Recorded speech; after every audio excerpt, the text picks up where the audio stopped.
now. Waiting for this moment, swinging for the fence now. Coming off the bench now.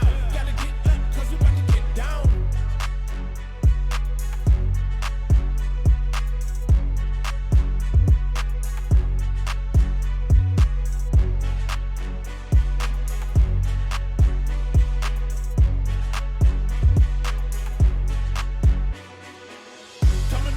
Coming off the bench now. Waiting for this moment, swinging for the fence now. Coming off the bench now. Gotta get up, cause we about to get down. Coming off the bench now. Waiting for this moment, swinging for the fence now. Coming off the bench now. Gotta get up, cause we about to get down.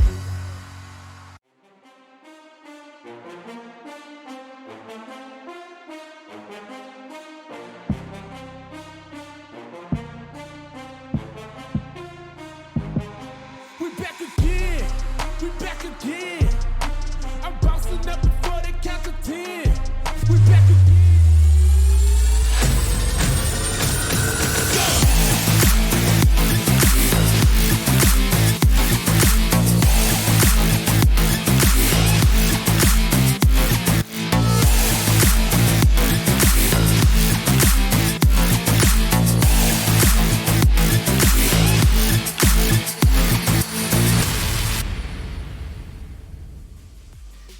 And welcome back to VCT Game Changers Asia Pacific Series. We are in the FSL Open number 2 with me, Sleepy, and Zaya. We are in the playoff stage, very close now in the upper semis with Bren Esports Victors and Alter Ego Celeste coming out right up. And I think Zaya is pretty excited to watch this one. Are you, or are you not? I am excited at the same time, nervous because this is a very interesting matchup right here. And of course, these are the two teams that are basically also on top of our charts on our leaderboard. So Alter Ego Celeste, you guys already know they are literally queens here. We were able to dominate last year from like almost all of the Open up until the very end. And of course, this year they're really starting really hot as they dominate today here in Open 2, being the top one in the leaderboard. So right now, Bren Victress, they are similar as well in the names. They used to be from a former team before. Let's give it into a context. Last year they were from TT Arise, and now they are playing under a new name. And with the latest addition of Mikasi here, who's, as you mentioned, was popping off during the past few days, and of course yesterday, if I'm not mistaken, the new shakeups here are really a much awaited match to see. So right now we're going to look at their quick roster lineup here, very looking pretty. Alter Ego Celeste looking good. Here we have Iceberg, Neri, Ayumi, Oreophilia, and Nabsky. Despite the absence of their former coach, which was, or their former member Tarathiel, they've still been really doing well here in the top of the game. That shows that they are fundamentally strong as individuals and as a team, right? Even when they're missing their IGL, they can still dominate. And yes, it was kind of close in Open 1, right? Against Extend, they barely won a 3-2, but it was still a win. And that shows that Alter Ego Celeste is still here to stay as the queens. Even with the latest edition of Napsky, they adjusted right away, and that was just amazing. And now, Bren Esports Victress, I was so in love with how they played yesterday. Alexi, Zini, Mikasi, Ali, Twirly, and Shiradzi. We didn't get to see Twirly that much yesterday, but the rest, oh my god, especially this lady, Mikasi. There was so much impact delivered by this player alone. And even though the second map, maybe she kind of got slower, but Ali and Alexi, they stepped right up. So with this formula, I am so confident that Bren Esports might be the first team to knock off Alter Ego Celeste to the lower brackets, because let's face it, Alter Ego Celeste, they are kind of struggling a little bit, right? Because of that, changes, like missing their former IGL, new addition of Napsky, and if I'm not mistaken, Iceberg is kind of sick right now, so she might not be playing to her best performance. But on the flip side, this is going to be the best chance for Brent Esports, and they are looking so good, Saya. I can't believe my eyes watching them yesterday.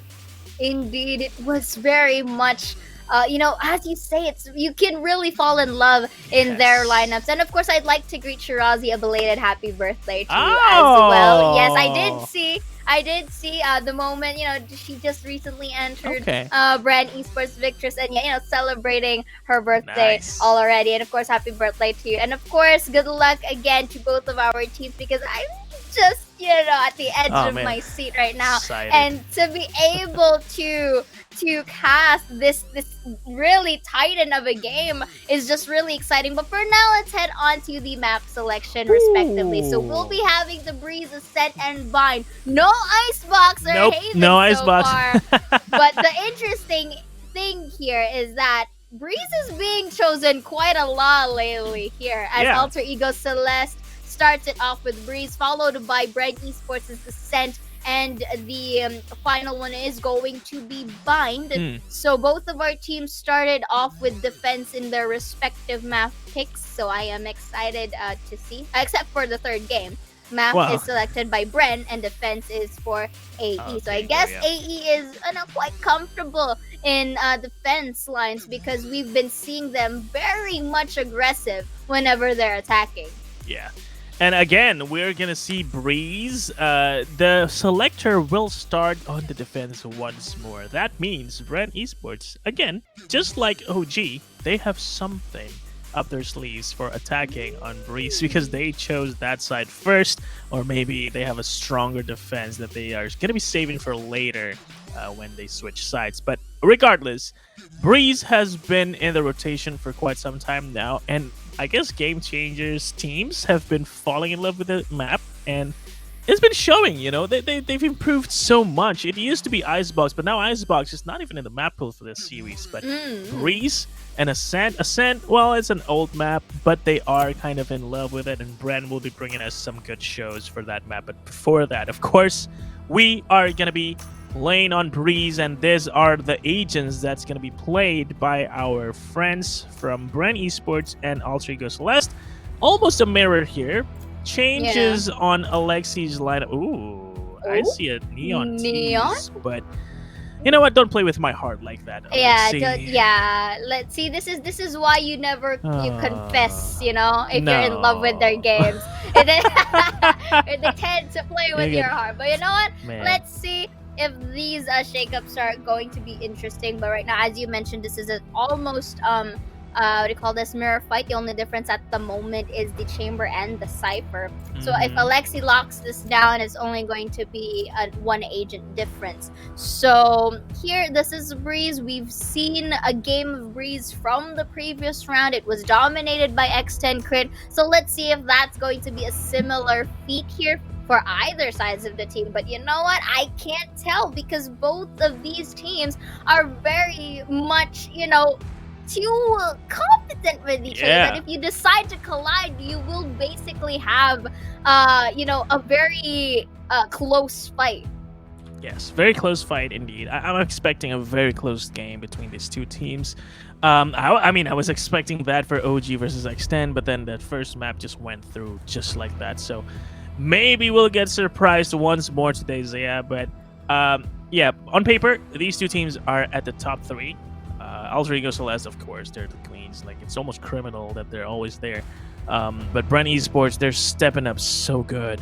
I cannot wait to see this form. At least yesterday's form of Brent Esports Victress versus the defending champions, because this might be that moment that we've been waiting for. Not because we hate AE, but because we want to see some more competition. We want to see I guess a change of authority, let's make it a little bit more dynamic. Maybe more teams are going to be competing if they know that they have a chance to topple down the queens, and this might be the start of it. So can't wait. We're going to see Mikasi play a different game today, because she is not on Raze, as opposed to yesterday's games where she was playing exclusively on Raze. I believe she's going to be playing on the Jet today, if I'm not mistaken. Yep. Very right. Jets are going to be so interesting to watch this game because it is Breeze. It is the operator map. So Aneri versus Mikasi, who's going to be coming out on top. We'll have to find out. The difference here, of course, is the Chamber and the Cypher. And that's going to be apparent later on towards the game. So here we go, guys. 0-0. We're going to start the pistol round right away, very, very soon. I think we're going to see a very quick control towards elbow by Altrigo Celeste. Very interesting choice very early for both sides of the team taking. Oh, as they try to double peek from mid here, but that's going to be the wall up. BRNV just already inside B to infiltrate it. The spike has been planted by Ali, but both Neri and Zinni spot themselves each other in towards that exit. The flash. What? Beautiful kill coming in from Alexi as she does run it off as well. Shirazi also will be taking pieces of her own little bit of a whip there, but now she takes one. Is it going to be another? No, Zit shuts her down, and Shirazi to close this first game off the first round. Really nice start. Really nice. That was such a perfect hold in the post plant. They were kind of scattered, and we were kind of worried that that was what happened to OG last series. But this time around, they held their ground on their own. And this is what we were talking about. They were stepping up individually. They were always so, I guess, comfortable playing on their own. And it shows. Even against Altrigo Celeste, they can still do that. And this is just a positive trend that they should ride. And if they choose to go to A right now, it's yet another open business for them. They are going to be spending the utility still. Not necessarily wasted because they still want to be safe going into the side. This mid cut by Zinni is also going to confirm that there's nobody there. So it is going to be a 5v5 retake with very limited weaponry on the side of Altrigo. And we've seen miracles, but I don't think this is allowed to see them. Indeed. And of course, again, it's quite evident right now. Ali is one asking for the trade. Alexi for 2k right there. One enemy loving the aggression that's coming in from the girls, and Catherine taking an extra 2 for her side. Really having that usage of the terrain back there towards metal. And this is actually a pretty impressive start from our Victress right here, as this is going to be their bonus round this time. Let's look at the quick replay. Look at that double peek coming in, but Alexi just secures it because she does have the greater gun, and as well as Mikasi from bridge, just jiggle peek through it and beyond. So right now we'll see how AECL is going to try to make this a better feat, since they do have rifles this time. Yeah, rifles abound. It's going to be a very tough challenge for BRN Esports Victress because of the gun limitation, the range they're going to be able to work with. Not very effective long range. So this time around, we're going to see... Oh, wait, what? There is the Guardian on Zinni, and the flank by Iceberg will put down Mikasi towards Hall. That was unexpected. Henry, of course, staying alive towards the backside of Pyramid. We'll find 2. And the trades by Napsky will make sure. And on top of that, there's a shock dart from Iceberg. Again, utility usage, very strong on the side of Altrigo Celeste. The first round goes to them very, very quickly that round. I think that was barely 30 seconds. And BRN Esports, this is a good opening kill. But then Aneri just, the flash was kind of missed there, I think, by Alexi. And Aneri capitalized on it. Indeed. I mean, I think she was just there to peek to see if someone was there. And, that audio kind of flashed to the teammates instead of the enemies. And Aneri just, I think, heard that. And, let me see if there are the heads in there. And apparently there is. And was able to take a double. Yumi takes one. Shirazi for the trade because Ayumi did not teleport in time to go to safety. So Shirazi is going to plant the spike this time. Keepers are going to be taken down one by one, but they kind of have an idea on where they are at the moment. So right now it takes a bit of a further step here. Ali is going to be covered in towards the B main. Look at all of these utilities, not giving or not letting them keep space. That's to be the Trailblazer down. Roz still takes Oreophilia despite the push. That's gonna be a blast as well. but Neri takes Shirazi down. Is it going to be in the slide of Oh, no. AECL? They are gonna pin down these spikes, and they're gonna pop it. There's no fake to this because I don't think Simi has the time to defuse, but Neri still takes 3. To pull it off. And then just like that, the scoreboard's already tied up. That's how close these two teams are. And Neri is now in the operator. I want to talk about something here. Zany was going for the long flank, but unfortunately for her, the spike was not planted for tunnels. And so Iceberg was so comfortable just sticking that defuse while Anari was busy popping heads left and right. So I think there needs to be more thought put into the strats by Bren Victress, because if they're planning on a long flank, they need to make sure that the spike is planted for the flanker, because that opens up the plays. But if the plant was so closed off, then the flanker can't really be so flexible, and it showed that last round. And therefore, that is a free win for Alter Ego Celeste. But that was off of the back of Anari's just, popping up with the Vandal.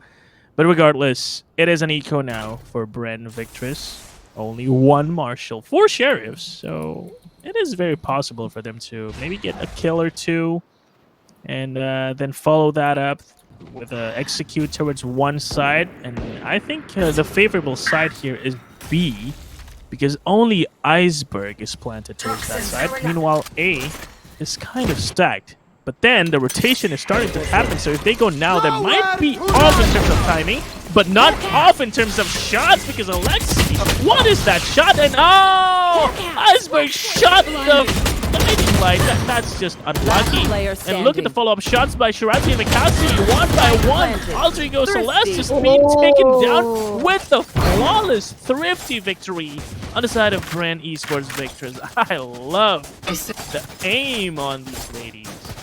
Definitely, and this is actually, you know what they say when you get a new look, you also get new performance. And right now, it's just really popping heads for Bren Victress right now, and it's as if like they're dominating here. Although it's still too early, but the fact that our reigning queens are being, shaken at the moment, it's I think like one of the factors that can really influence the later parts of our game right now. So here we do see some sprays happening, a little bit of audio cue there just to bait out a peek. Let's see if it's gonna happen, but Anari's patience is just too real. But Mikasi secures Nabsky in towards middle doors, looking really swell for our girls at the moment. Drone isn't able to spot out Neri in this corner. Let's see if they'll check it out. Contact the hat. Iceberg goes for the shutdown. Damn, that was a good shot. I was not expecting Iceberg to hit that one, but she did. And now she has Hunter's Fury available if they want to play for that retake, or she's just going to defend it on her own once more. And still unclear where Bren is going to bring us towards. And of course, with this recon, I think Anari will be forced to reposition unless they decide to not go for it. They are, so I'm not sure what's going on here. They are finally gonna use that recon while also simultaneously doing a flash towards B. This is not a good feat if that was their intention, because nobody's being faked by it. And Warrior Killer is gonna try and find the timing with a Spectre run and gun. We'll find the Viper, so the Viper spit is gonna get canceled right away. And of course, with that close range, Spectre on Anari is so good. And again, I'm not sure what Alexi was trying to do there. And of course, she's just going to be met by the operator on Anari. And that was a very unique round by Bren Esports Victress. And I do not like it very much. Well, I mean, for both of our teams to tie up our scoreboards really quickly in these rounds, it just proves that this is a battle of our reigning queens versus Bren Victress in a newly formed name who's been trying from all of those opens from last year up to now, to try and dethrone them, So I'm just pretty excited how things are gonna happen, because right now, despite Bren, they're having like a domino effect here, or like ping pong in terms of scores, they're still really looking good. They're like they can be up par at the moment with Celeste. are. They are on fire, and this attack towards A is pretty effective, but they're not going to go through with it because they can. They can just reposition, reset, and maybe change the directions. And this drone, though, it's going to spot them towards mid, and now Alter Ego Celeste will be able to rotate towards B side, and maybe they'll have a welcome prepared for BRN Esports if they choose to go into the site.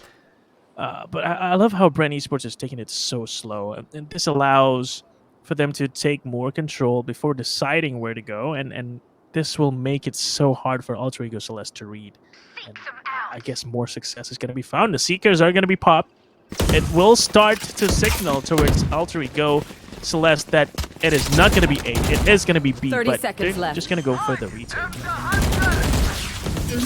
Seekers are out, but is quickly put down. Uses the Hunter Fury. It's not going to pop anyone. Ayumi, however, takes Mikasa down. So it's going to still be the spike planted down. Up to what extent, though? Alexi is able to take Natsuki down. Ayumi for the trade is very proactive in the match, but Shirazi was able to isolate that fight. Not enough, though, for another, as Oreo Felix spots her out. Gets a little bit tapped from the main. Not spotting out Alexi here, who's been Ali rather, who's been very sneaky from the lighthouse. But Ayumi gets 3, and it's a 1v1. Who is going to take this? Zinni time taking time, but Ayumi secures it with the 4, and to take it as well in their 4th round. Beautiful clutch play by Celeste. Yeah. Oh man, Ayumi's so calm with that defuse. She knew she had to half it before trying to kill the last player remaining. And the timing was so perfect for Ayumi too, because the last player standing there was peeking late. And the half defuse was done. She was able to get the last kill, and she can just go and completely lose there. Because Zinni... I guess it was a good play by Zinni, because she was expecting that Ayumi was not fully defusing it. But then it turns out Ayumi just had really, really great courage in defusing it to half point. So now they're gonna have to rethink how they want to execute, because yes, I like the slow play, but I feel like it's worth it for them to try and do a fast play too, because Alter Ego Celeste, it's not like they're invincible in these defenses. I feel like the aim power that BRN Esports Victors are bringing into this game, they are sufficient enough for them to do the trades. Very slim head on Natsuki, but very close to getting picked off. Indeed. And still taking it slow here, at least for the side of BRN. They're trying to, dwindle down the manpower for Celeste. But look at all of these flashes for both of our sides. Not being able to enter, but Inari takes 2, Natsuki as well for a kill of her own. So it didn't really work well for the Victress in towards that exchange of utilities. So right now, Iceberg may be greeting them from the 1 enemy remaining. Soon, but here, Spike as down mid. Iceberg takes out 30 seconds left. From above, and that's a flawless for Celeste. All right. So Celeste finding their groove now with their positionings on the defense. And I feel like they're getting very comfortable now, while BRN Esports are kind of struggling to decide where they want to go. They're taking their time so much that it gives Alter Ego Celeste time to readjust their positions. So, like I said, I would love to see a fast play coming out of BRN Esports now, because they have the aim power, they have the trading capabilities, which I think will allow them to win if they decide to go and execute fast together as 5. Otherwise, Alter Ego Celeste are given a chance to pick them off one by one. And I mean, I really like the patience. They're letting BRN enter into parts of the map and just down. That's pretty Hunter's not a lot to really get tagged into it. Mikasi, however, takes Oreophilia down. I know exactly. So that kind of disrupts the vibe. That's going to be all from the Cypher. Mikasi, however, takes Iceberg down, dashes into reposition from backside. Still looking at that operator from Ayumi, but is detected by the recon bolt. So they kind of know that one is from Arc. And I think someone spots out one of the Victress in there. But I like in this position at the moment. All of them are in back. double picking. Ayumi feels the trade as well. But this could have been a great deal for Celeste. But again, the control that's coming in from Bren is surreal. Unless Ayumi like takes them off guard. But yes, indeed, because I don't think there's gonna be hope for Ayumi to get this. So might as well just save the op, right? Yeah. That was a close quick scope. If she hit that, I think that would have been very different. But with that miss, that was a confirmed win for Bren. And I love their discipline towards that last point where Ali just jiggled peeked into Ayumi's operator. So she was still safe. And this is the kind of form that they were, I guess, playing with yesterday that allowed them to win dominantly to an extent. See, this is what I meant. Just go execute together. They have the aim power, they have the trading capabilities, and they can just win sides if they go together.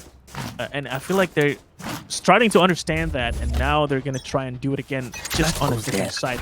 And I can Get out of my still way. say that they will find some form of success here, unless Ayumi, of course, is a saved operator.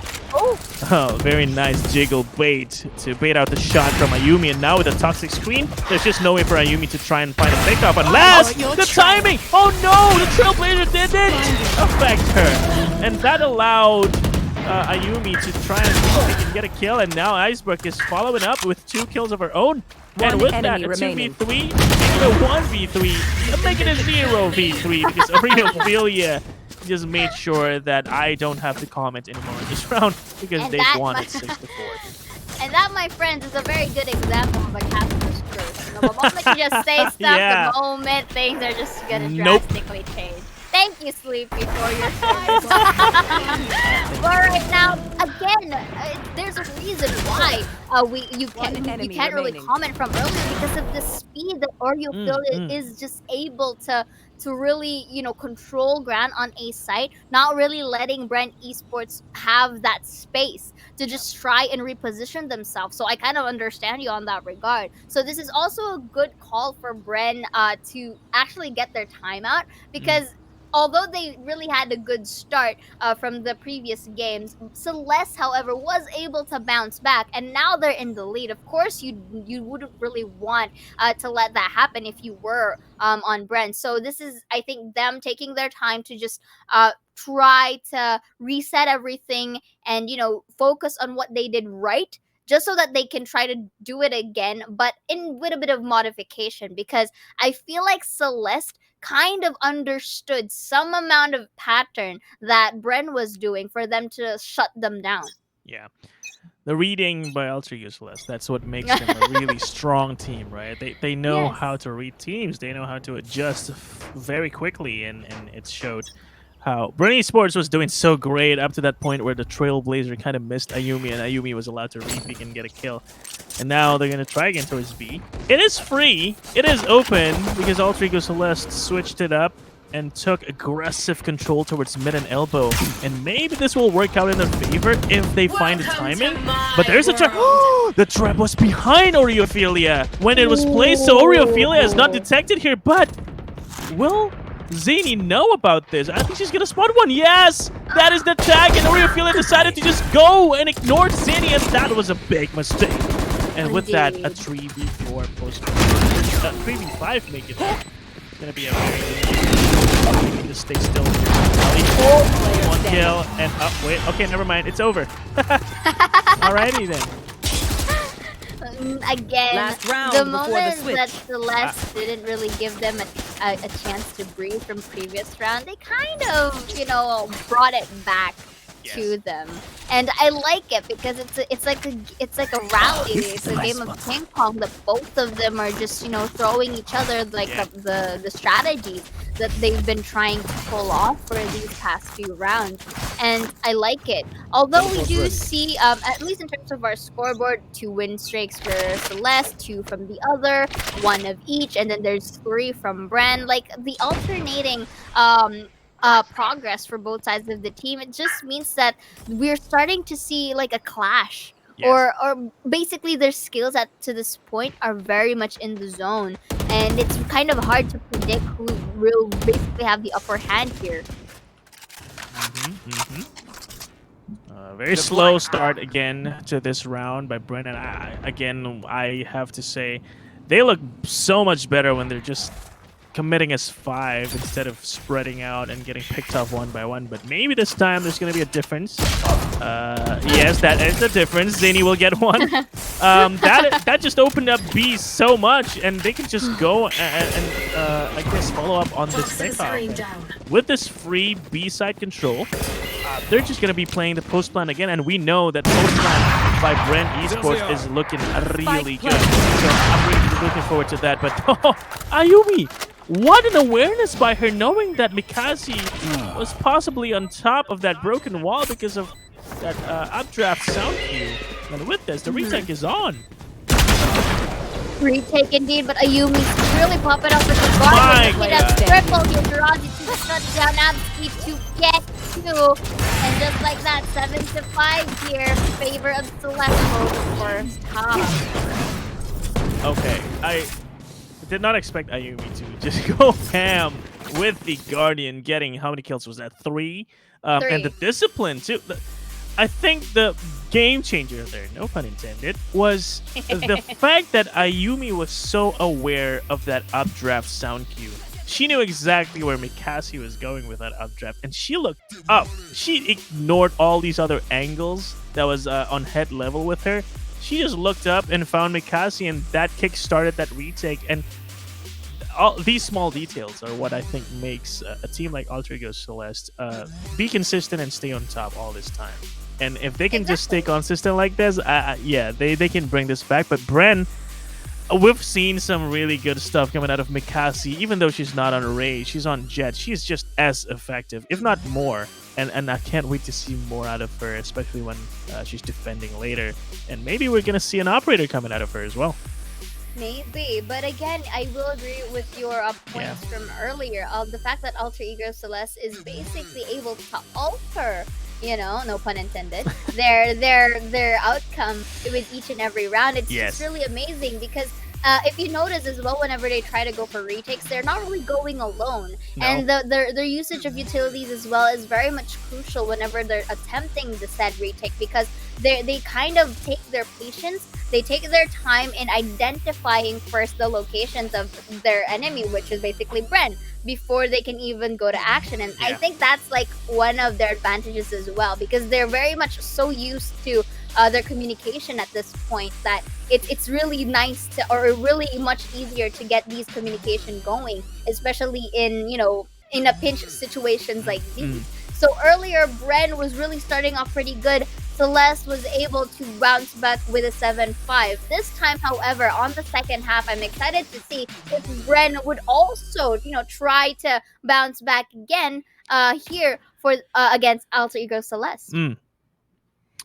I feel like the game plan for these teams are better when they're just committing as 5. You know, when they commit as 5, they're always so good with the trades, with the aim. And I think Alter Ego Celeste is kind of similar in that sense. They can just go in together as 5. They can just trade with the aim power coming out of Ayumi and Neri. And of course, with the new addition of Napski with their very versatile gameplay. I think they can do whatever Bren did, but let's see if they have another plan in mind. And I feel like they're going to go for a split by taking control of Halls first. And Ayumi try and jiggle off of this drone. And not going to find anything. We'll find the toxic screen and the fact that the Viper is here on A. And oh, the tag by the drone! That is a insane drone tag, because that allowed Alter Ego Celeste to just go in. And Aureophilia will be able to follow that up with a kill of her own. And it's a 5v3 retake. Brent Zini is now on 1, literal 1 HP, while Aneri will not allow for that 1 HP even on the side of Ali. This follow-up, Aneri is going to swing. Will be taken down by Alexi. Ayumi following that up with a flank. Zini with 1 HP will still find a kill, but Napski with a trade. Very quick with the trigger. 8-5, Alter Ego Celeste with a very well-thought-out plan of splitting towards A. That caught Bren a little off guard, especially with that drone tag. That was pretty interesting. Looking at the quick replay right here, loving how, again, Celeste is just, they know how to safeguard their team, especially in their vulnerable sides. And I think that's one of the great, traits of a strong team such as Celeste. And right now we are seeing them once again with another 10%. They're going together, going into B. Although this may be the fault, but like having the alternate patterns of AB, AEB, but if it does work on their favor, why not? So at the moment, A works well for Alter Ego. So let's see if the other ladder goes as well. That's gonna be a quick jump, but Canary quick on her feet as well. Jumps and gets a right click from the flank. However, Ayumi cuts out too, but is sandwiched by Shirazi. And if I'm not mistaken, that was Ali as well, or Alexi. But then again, But then again, Ali rather. But then again, we are seeing it here right now. Oh, okay, take a quick peek, but this one enemy remaining. So much as Oreophilia secures the kill with the Spectre. Once again, it's only Shirazi who wasn't able to pick up a gun as well. Now they're on the hunt. Will they be able to spot her out though? I don't think so. Because the wall she's gonna commit a Sudoku at the moment here because you don't really want to save a classic, right? So again, this time, at least it also balances out their economy. Yes.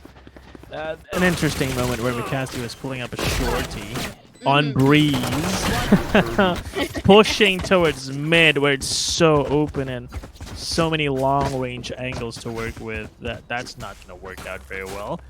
But they did manage to get a few kills. It's not enough to, I guess, bring down Alter Ego Celeste economically. So they'll still be able to be comfortably playing around their guns. Look at that, even a Phantom Iceberg. They're going to commit once more towards B, where they found success in the previous round, but that was because there was not a gun on the hands of Zini, and Zini will be pushed away back to Arches. They found one. She's tagged by the drone, and that's a 5v5 retake. Let's play. I say that Bren did have the gun advantage, but now with this post-plant situation, the gun advantage is now on the side of Ultimate. Now, Ayumi with the tour de force will find a kill, and even if she gets taken down here, her teammates will be able to back her up very easily. And she's gonna miss one. She's probably gonna re-peek and get another shot. Not gonna take that as well. Mikasi finds a kill to make that, and will be traded away. And this 1v1 is now down to Napsky and Shirazi. That's exactly where the spike is. And of course, with that defuse, the tap, instant peek, and that's an instant kill as well. Wow. I like it how Napsky didn't just wait any further. She didn't linger or didn't really think of the fake defuse just to make it half. She knew at that instant that she was going to take it because there's no more time, and that time pressure alone is really huge factor because again it makes you win your rounds. So right now Alter Ego is looking pretty good, having the 5-point difference here, them getting that 10 point from earlier. So Bren here has to do pretty much a kind of unorthodox play, to say, just for them to catch Alter Ego off guard. What do you think is that kind of play? Because Alter Ego Celeste, there's not much room to go through, especially with that kill by a Neri. They just committing S5, like we said. They're so effective with the trades, effective with the aim as well.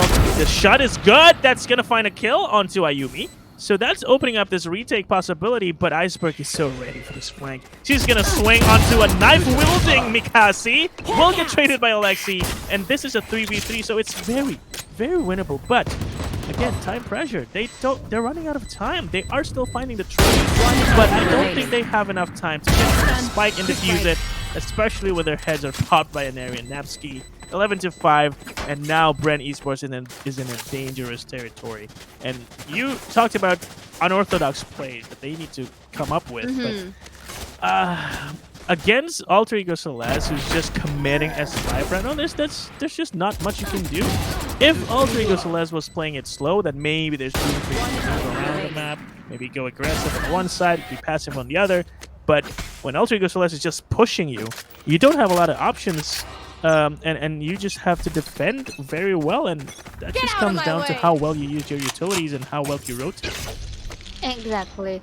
I agree with you on that. And again, this is exactly the reason why Celeste has been choosing defense at the start, because they know that their attacks are super aggressive and it's really hard to catch up.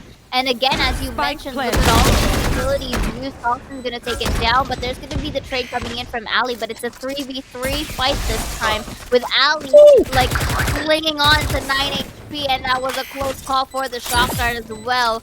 Also going to use that toxin. I wonder where it went. Probably the middle pyramid as well. But it's an 11-5. The match point is possible right now, but that's gonna be another shock, or Refila shuts down Shirazi in the Viper. Spin out Alexi, and Oriofila covers her as well from caves as she takes down Ali, and just like that, a match point for Celeste. Perfect crossfire off of the Viper spit. I did not expect there to be a player still on the A main cave side, and that allowed them to play this. Look at this. Iceberg was killing Alexi, who was distracted by that player on cave. So that was just perfectly played by Alter Ego Celeste. And again, not much that BRNV Esports Victors can do here, because Alter Ego Celeste are just hitting their faces. Look at this. They're going to do it again. They're going to go B once more. And at least this time around, there's a Viper spin. And there are 3 players ready to welcome Alter Ego Celeste if they choose to go through with this. But they have the option to just go back. And I think that's what they're going to do. The thing is, I like this map control by BRNV Esports towards mid.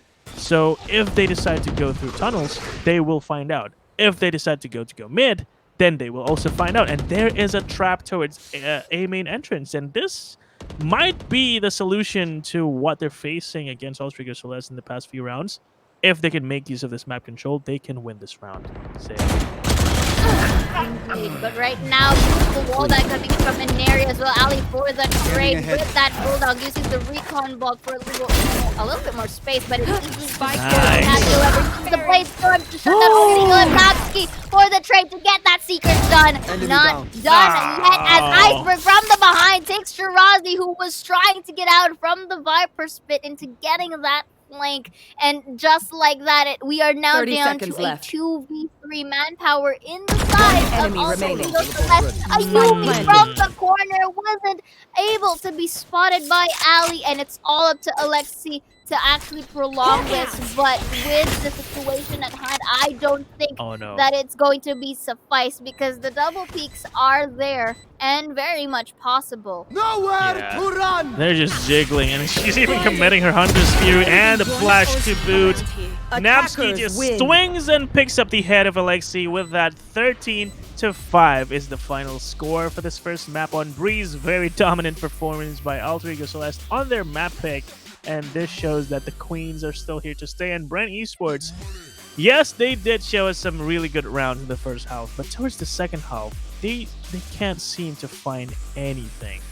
And that is kind of worrying, because then it shows that Alter Ego Celeste can just stick to this singular and very monotonous plan of just sticking together, because it's working very well. And I think they are allowed to go and bring that over to map number 2 and still find success. And BRNV Esports, they're going to have to find a response to this there. Of course. I mean, again, Breeze was the map selection for Alter Ego Celeste. So again, it's also expected for them to win it out. But to be fair, Bren really also showed some limelights as well into the other parts of the game. But right now, looking at the scoreboard here, Sleepy, we do see both of their Jets becoming the MVP for this matchup. Not really too far in terms of kills, but you can clearly see the difference in KDA. 1.2 for Mikasi and 2.1 for Inari, as well as the other members of the team. We are seeing some kind of differences for both sides, but the fact that they were able to, as you mentioned, the basically coming in together and going in towards the site, the synergy as well from Alter Ego Celeste is again what prevailed here, because BRN Victress, okay, they really had a good run in towards the first parts of the game, but then it kind of went a bit of a shambles when they kind of started to disperse or scatter around the map, knowing that Alter Ego Celeste has the manpower in every site that they attempt to take. So looking at the objectives here right now against Sleepy, we do see Alter Ego Celeste taking all three, except for the headshot percentage, in which BRN was able to get that by 29.8%. That's so big. That is huge. So this shows that the aim on BRN Esports is not lacking. It's just that they're not winning all these duels because they're going in alone. They're getting picked off one by one. Meanwhile, on the side of attacking, when Alter Ego Celeste was the one trying to get into the site, they were just sticking together and playing the trades, and it was that thing that allowed them to, I guess, take this dominant win and run with it. And soon we're gonna see the highlights, and we're gonna see again how the aim on the side of BRN Esports as well. They were phenomenal. I think they have what it takes fundamentally to win against Alter Ego Celeste, but it comes down to those details, you know? The small things that differentiate a good team are these decisions to go in together, the trades, the angles, and I think BRN Esports have all of it. They just didn't bring them all towards this game against Alter Ego Celeste, at least on Breeze. So I'm really hoping to see more later on Ascent. I agree with you on that, and just going back in towards that highlight here, it just so happens that again mission decisions are happening all across the floor, and Celeste is just taking advantage of those. And I like, however, that how BRN also takes advantage of the terrains as well. Like for example, the lighthouse, and of course the yellow box from here, and of course the Viper's pit add for the side of Celeste. So again, it's just about the timing as well that both of our teams have to consider, and it just happens to be in favor of Celeste in that aspect as well. So with that being said, we kind of like wraps up game number 1 for this second match of the night between Alter Ego Celeste and BRN Victress. But this is still not yet over, because we still have our game number 2. Let's check if, BRN Victress is able to get that game number 2 to force themselves to game 3, because we are heading to Ascent. This is the BRN's map selection, and to start off as defense is going to be Alter Ego Celeste. And guys, you'll be able to see that when we come back after a short break.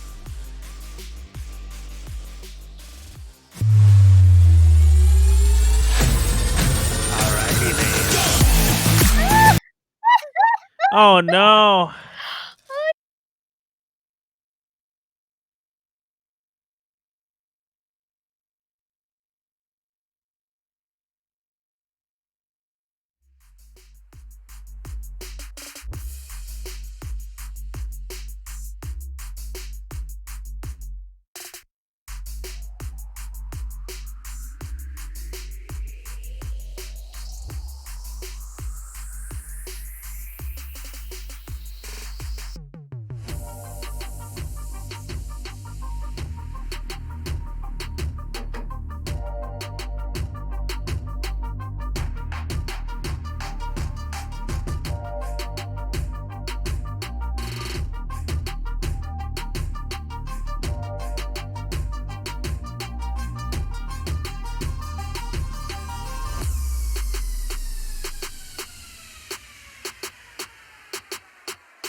BRNV Esports Victor struggled to break Alter Ego Celeste's formation, but they will have another go at it on their map pick on Ascent, and we will be taking you through it. I'm Sleepy and Zia. We are going to go into map 2 between these two giants in the game changer circuit here in Asia Pacific. And I think BRNV Esports know exactly what they needed to do. I think they're going to have some time to think about what happened in map 1. They're going to be going through the mistakes that they made, and they're going to be fixing it right about now. And going into their map pick, I think they have a great chance to make a scene against Alter Ego Celeste. Yeah. I mean, literally they have to, because this is their last shot, especially in towards this before they head down to the lower brackets as ever. And of course, you would, although you do have like a +1 life in here, still the fact remains that you would basically want to secure your spot in a more safe haven, right? So Ascent, if they do want things to really go beyond in game number 3, they really have to win on towards this map choice that they got. But knowing Alter Ego Celeste, they do have the tendency to win against the enemy's map selection.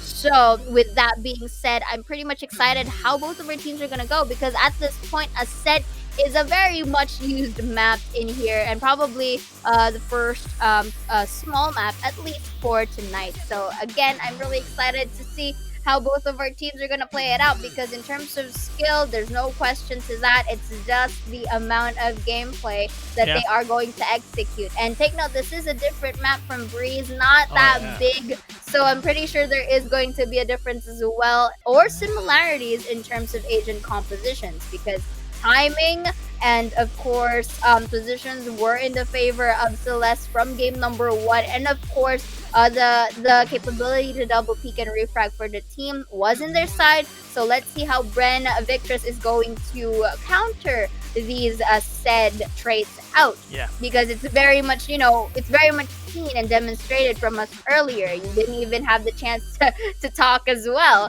so yeah, I'm just excited. And Ascent is a very basic map, so to say, right? So we're gonna see more agents that shine when dealing with a choke point. So I think we're gonna see Astra. We're gonna see Killjoy again. I don't think we're gonna see Chamber or Cypher here, unless of course they want to go with it. KO, of course, is a staple nowadays, right? Ayumi locks right in, as well as Ali. So sorry, not Ali, Alexi. And there is a Brimstone. Okay. I'm down for a Brimstone play here on Ascent, but of course we are going to be seeing those Killjoys and the Astra on Oriophilia. So Alter Ego Celeste is playing more of those basic compositions, but we are seeing some innovation here from BRNV Esports Victress with that Brimstone pickup. I'm really excited to see what fast-paced gameplay they can make with the stem beacon, of course. Only one now because of the nerve, because it was too crazy when he still had those 2 stem beacons. People were just running across the map in no time, and so still, it's going to be a fun sight to see. What are they going to be doing with this Brimstone? That is a question I would love to answer very soon.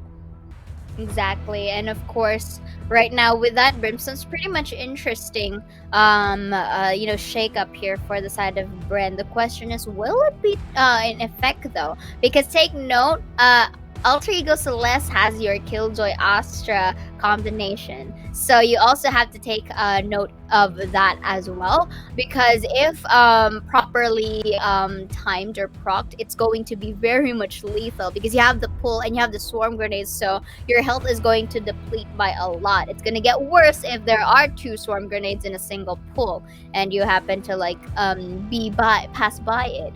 So again, it's a strategy of how they're going to play their utilities here as well. Simply because, okay, if you place the stars of Astra in towards our map, it's quite an idea to see where their location is going to be at. But correct me if I'm wrong. Okay, there is an Astra right there. Maybe my eyes, deceived me, but apparently not.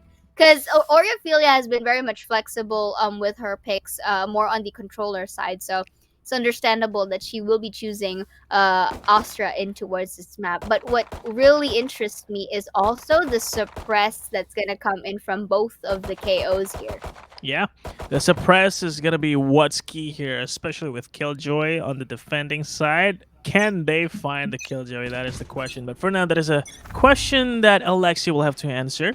As we start the pistol round here on the second map, Alter goes last. They're just going right into it. To the setup towards mid-link, she will be found. There is a paint shell that you're going to have to tank Inari. She will stay alive somehow. With only 3 HP remaining, will get spotted. But there's not much room for her to move. And the shock dart is going to be there for her. And she will be taken down. And with that, it is going to be an open side towards B. And the retake is going to be fast because the positions of Altrigo Celeste, they are primed to do a fast retake. But it seems that BRN Esports Victress are deciding against going into B too quickly, and if they do so now, there is Iceberg waiting to go to the next side. And that is not good news. Indeed, and that's going to be a suppress, although one is just going to be detected in the process here.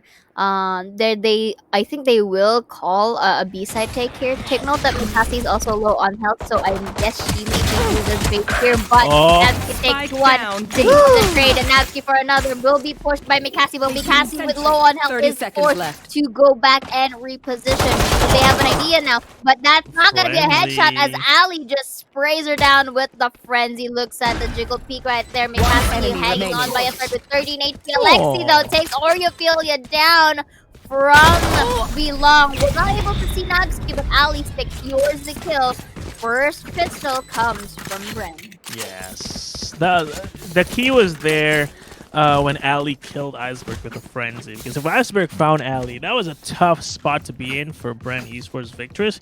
Spike would have been dropped. The positions of Mikasi and Alexi were nowhere near the spike, and it was going to be an easy defense for the side of Altrigo Celeste if Ali did not find that kill. So, Frenzy! It works, guys! Please use the Frenzy more. It is a very good gun, very OP gun on pistol. And it's going to work wonders if you know how to use it. So, with that pistol round win, BRN Esports is going to start this map pick very nicely. They're going to be able to find some momentum out of this. Even though I guess Altrigo Celeste will still have some defending capabilities with Astra and Killjoy towards A. And there seems to be a bit of a stag. I think they're still going to be able to take this BRN Esports. They know exactly what utilities they have. They know exactly where they need to go. The boombot actually exploded in the face of Oreophilia, and the satchel is gonna find her inside the brimstone smoke in an area. With only 11 HP, we'll have to dash out, and that means this round is sealed for BRN Esports. Last player look like standing. a flawless here if there's no victim. And Ayumi with only a classic, she's just gonna make her run for it. Try and get the jump right for classic, but I don't think that's gonna work out very well after the nerf. So 2-0 flawless second round for BRN Esports Victress. I love that. I love this momentum. I love this look on BRN Esports Victress. Altrigo Celeste will have to be careful. Indeed, I've been seeing some scenarios wherein in the likes of Inari earlier from the very start of the game, she places herself in a corner thinking that these utilities are not going to deplete her health. Yeah. But and again, the next one is going to be Oreophilia from the corner of tree. Again, with the similar scenario being taken down by utilities. So I think in terms of corner, there's nothing wrong in placing yourself in one of the most predictable ones. It's just that I think it's not really viable, especially in the first 2 games of the game, or 2 rounds rather of the game. So I think right now, since Celeste has better gun, I mean, we've seen this scenario as well from game 1. Both the first and second rounds went to BRN, only to be shut down once more by Celeste once they've been given weapons. So right now, Inari starts it off by taking Alexi down from Puppy, goes in towards the smoke. Both of them sprayed as well. There's the combo that we see as Natsuki takes Shirazi down with the swarm grenade with the help of the pull coming in from Oreophilia. So they will be destroying the garage doors here just to get some more coverage. And this could taunt them into basically, you know, forcing the reposition at. But that drone I think didn't get Inari. No. Or no, I meant Natsuki. Yes. Accidental jump there by very awkward. And Ari not going to be whiffing with a gun, though. She might have accidentally jumped, but that was also an accidental headshot, I guess. And Ali will try and defend this 1v3 post-plant, but of course, too much to handle. Oreophilia finds an easy headshot through the wall, even. And with that, once again, we're going to see Alter Ego Celeste lose the pistol, but also win the gun round at the same time. So 1-2, Alter Ego Celeste will be looking to bring this right back.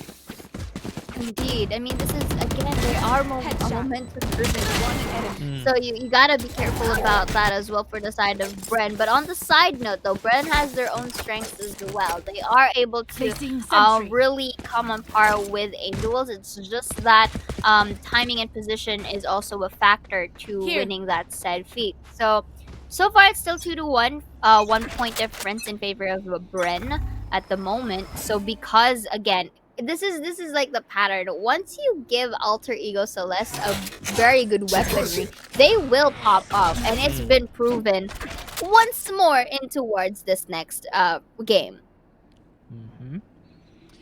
And another slow approach now by Bren Esports. B is covered. That is such a good position to defend B side. 2 towards the back side with Killjoy utilities to defend lane. I don't think Bren Esports want to go towards B here. That is utilities being destroyed, though. I see on the minimap. That is such a good progress, and this makes it really hard for Alter Ego Celeste to stay and defend a B. So they decided to just go back towards spawn and rotate little by little towards A, while Bren Esports are choosing to go towards B because they know, I think, the utilities are destroyed, but Napsky was still there as the last line of defense, and she finds a kill. And this makes it hard for Bren Esports to enter B. And if they do, there is a lockdown available for the retake, so this is not looking good at all for Bren Esports. And here we do have no players detained, at least for the side of Celeste. But look at this, Alexi though hanging by a thread. Was able to get Ayumi down sneakily from Belong with the help of the smoke. Really nicely done. So that's gonna be another drone. I'm not sure if the drone was able to spot out the members from Belong though, but this could be an advantage point for them. The shock dart once more. Tries to go down. Then here goes the other lockdown as well. So they are bound to go outside. And Iceberg takes a smoke kill, taking Zinni down in B main. But Jiraj taking out Zidane. There is going to be respected phase across the floor, but still they are able to secure it and still have time to defuse the spike. Woo! That kill towards B main through the smoke was the key there, because that was so much impact from Zinni because she destroyed the lockdown. It made it easy for her teammates to stay on side, no pressure to go out. But then she got killed through the smoke by Iceberg. So that was really not a cool thing to do, Iceberg. You are not a very nice person, especially to Zinni. But that was a good play by Alexi. Alexi took matters to her own hands, flashing outside of the smoke towards the spawn, getting a kill, going back into a 4v4. That made it work for Bren Esports, but of course, unlucky that Zinni got killed through the smoke like that. So now they have to eco. And once again, we see a repeat of what we saw last game. They won a pistol, but then lost the 2 gun rounds, and now they're going to be struggling economically. But we did see a thrifty last time around. Are we going to see that again? Let's just see, because right now we've got all these utilities being used. At the moment, the Nazgûl was a bit too far, or was suppressed rather, by Alexi, so that the turret didn't really pop off at the moment. So at least right now, Bren does have the post-plant situation. And then now they're going to go into it. Nazgûl takes in, that's going to be the orbital strike. But no one's going to be taken down. But Mikasi takes snaring down with Steve Renzi. That's going to be the satchel once again. The market is destroyed, as well as the recon bolt. But Iceberg with the better weapon takes it down. Not going to see Ali from the bamboo. Got bamboozled. Make it a 2. Is it going to be a 3 though? Because they are defusing the spike out of the Renzi. Cannot really do so much. Uses the swarm grenade. Is the time enough? I don't think so. Beautiful throw from Ali to make things work. But Oreophilia takes her down with car in towards this fight, but then again, Bren still takes the round. Wow. Just as we talked about it, are we gonna see a Thrifty again? Sure enough, Bren Sports pulled through. Man, they need to fix this 5th round conundrum. They're always losing the 5th round, even after winning the 2 gun rounds they needed to win to bring themselves back, and now they are the ones having to eco, albeit with a Blade Storm available on Enery. So that might be something they can work with. They're gonna try and execute towards mid once more, but they're not gonna find anyone towards outside B. And this should be a Q. This should be Q for Bren Esports to just go straight into A side, take early control. But because they found that there was no one outside B main, Alter Ego Celeste are now converging towards A with a flank by Napsky as well. So if you can find information, this might work in their favor. Look at this Hunter's here. Tag down, and this could be an opportunity for Celeste as the spike hasn't been planted yet, and they're applying a lot of pressure here. And take note that Napsky is just in the exit frags, but decides to take a turn. But the fact that she's just there to see if there are anyone trying to go out. Ziggy, however, takes Oreo that in the corner, even for the trade, and Lexi as well with a kill of her own. Make it another with Mikasi here, and Nancy is forced to go in beyond, but still takes one down. Make it another. They're gonna be a triple here. She knows that she is in Jenny, or maybe not. But right now, takes a break and still gets the third to get their 3rd point here for the side of Celeste, and that is just a good flank from Napsky. My genius doesn't stop in the lab. Back-to-back Thrifty. And it was so awkward for Napsky because she tried to go for the flank. She decided to U-turn and then double U-turn to actually flank again in the end and made it work this time around. So, funny decision, but worked out in the end. So, hey, if it works, it's not stupid, right? So, with this win by Alter Ego Celeste, economy is going to swing once more. Bren Esports will once again find themselves in a very thrifty condition. And this is not the good kind of thrifty. They're just poor. They just don't have any cash. They don't even have any money to buy 2 rifles. 2,900 on Ali. Like me. But anyway, but again, this, I mean, from the weapons alone, I think it's safe to say that Celeste may get this 4th point on their side, unless of course a miracle thrifty is gonna happen, but it's highly unlikely seeing how quick of reflexes does Celeste have, and they can only do so little with these set of weaponry here for the side of Victress at the moment. So I think they're having a quick technical pause here again. We would like you guys to watch these games in the most optimized condition as possible. So while we're fixing that, what do you think, Sleepy? Because right now, let's say Celeste wins this round and then Victress is going to get their rifles back, right? But seeing how the alternate takes of sites, we have A and B, they haven't completely taken attention of mid. No. Knowing that Celeste also, is leaving this unattended, do you think mid can be the key? I think so, yeah, because if they can just play what they shown us back on Breeze, they were so comfortable just, taking early control alone on their lonesome, and maybe this time around they can try it again.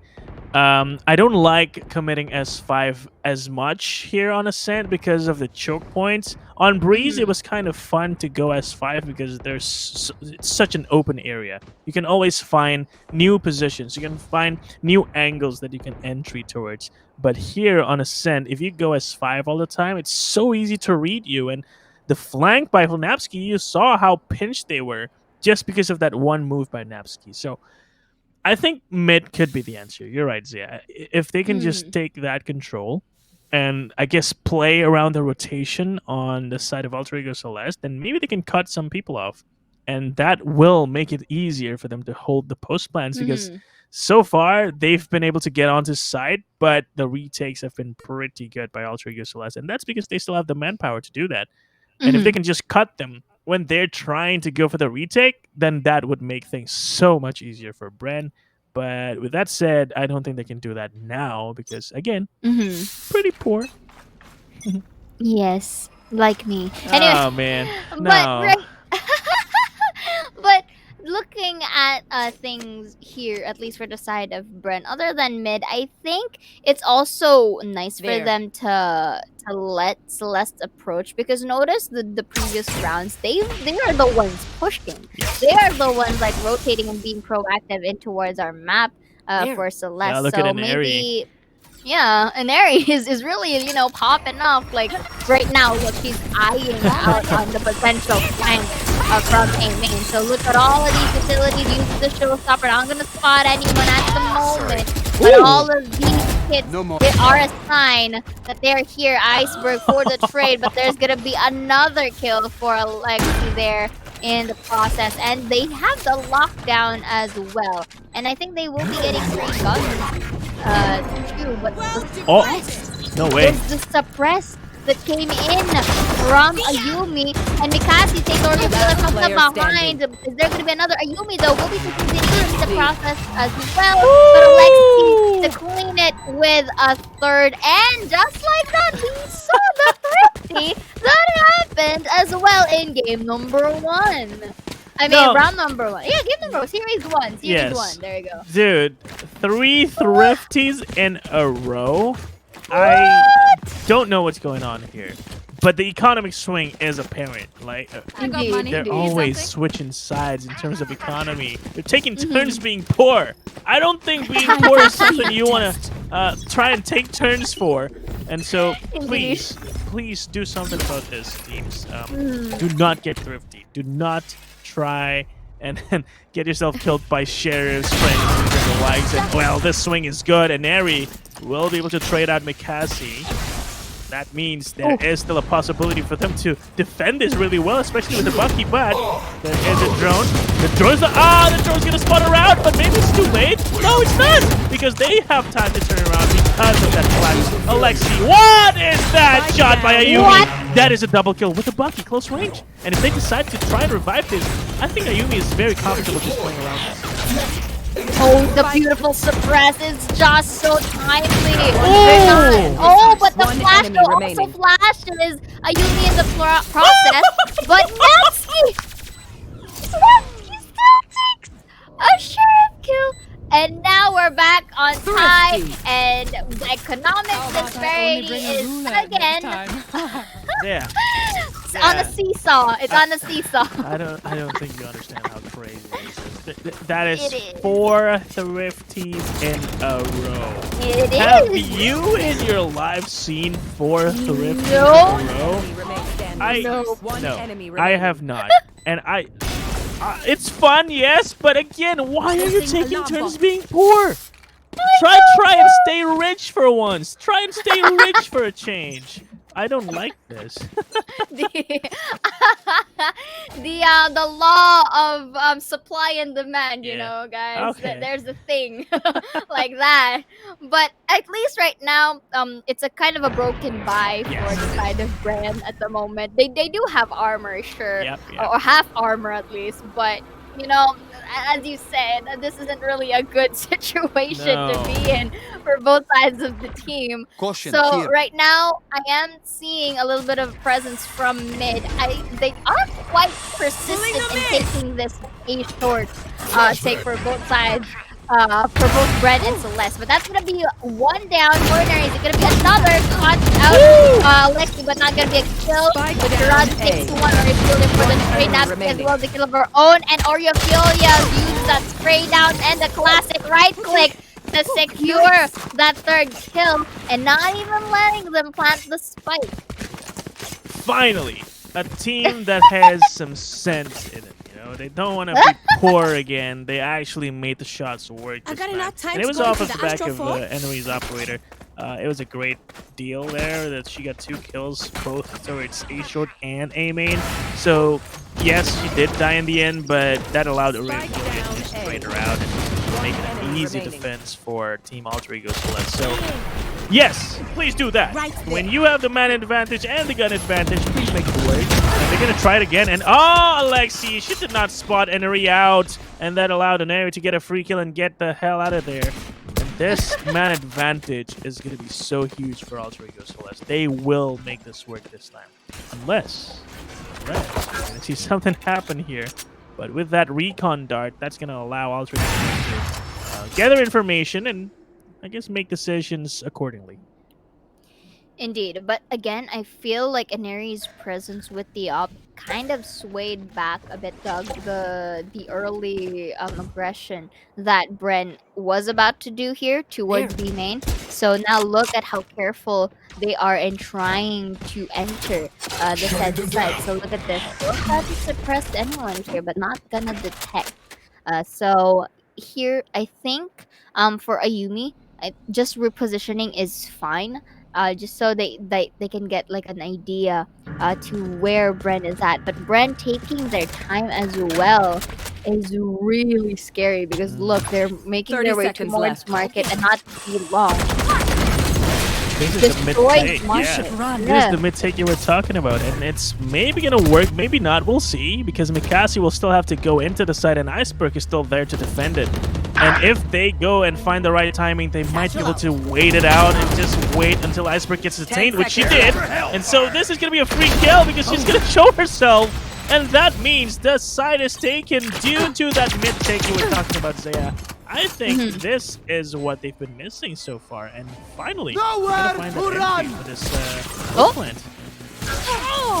But the Hunter's Fury and Ari will be taking Shirazi down for the trade organization. But Napkin, the members, the gang, were able to double, triple peek each other with the appropriate crossfire. And Oreo just... We defend this reality! What? No. the odds were already there, aligned with the Bren, but Alter Ego can literally live up to their name and alter 1 second, the ending. I You know that when you play that Otome game, you have the good ending. Apparently, Alter Ego went for the bad ending for the side of Bren. Yeah, they knew. They got cheat sheets. They knew the answers that led to the good ending. They it was in the form of Napsky just jumping and headshotting people. That is disgusting. But yeah, the operator on an area is still online. Indeed. Which means A main is going to be on lockdown. They are going to ignore B altogether now, Alter Ego Celeste. They're going to focus all their energy towards that mid and A short area. While this is not looking good for Bren Esports, I think if they can just find one kill towards A short, that would be a good start to entering towards A. And Napsky is going to struggle with a drone, and it's going to allow Bren Esports Vectors to take some positions toward Cubby. But how can they go in now? Because there are 4 players stacked towards A.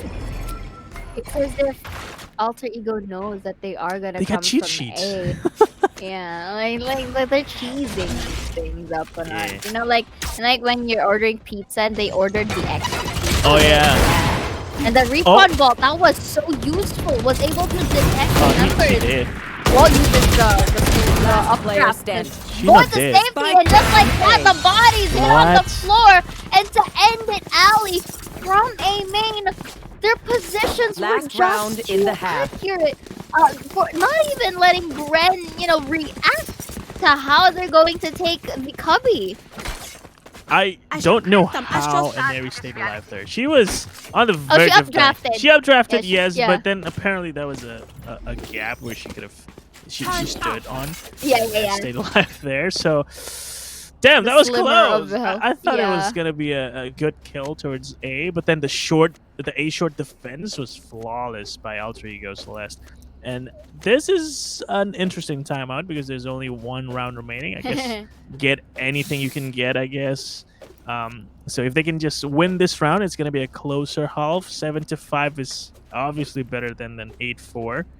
But then again, you get the curse effect if you go for 8-4. So maybe you just want to let this go. What do you say they should do here, Zaya? I feel like they need to get that 5th point because, again, Celeste is a very momentum-driven team. They are on the defense right now, like at the moment, and we witnessed earlier how their attack phases are. Yeah. They are in no hesitation, just goes in, and they know that they are winning their duels. And the good thing about Celeste as well is that they can time pretty well on how they are going to be aggressive. So Yeah. it's more of the mind games of Celeste on whether they can stay a bit passive or a bit aggressive whenever the situation deems fit.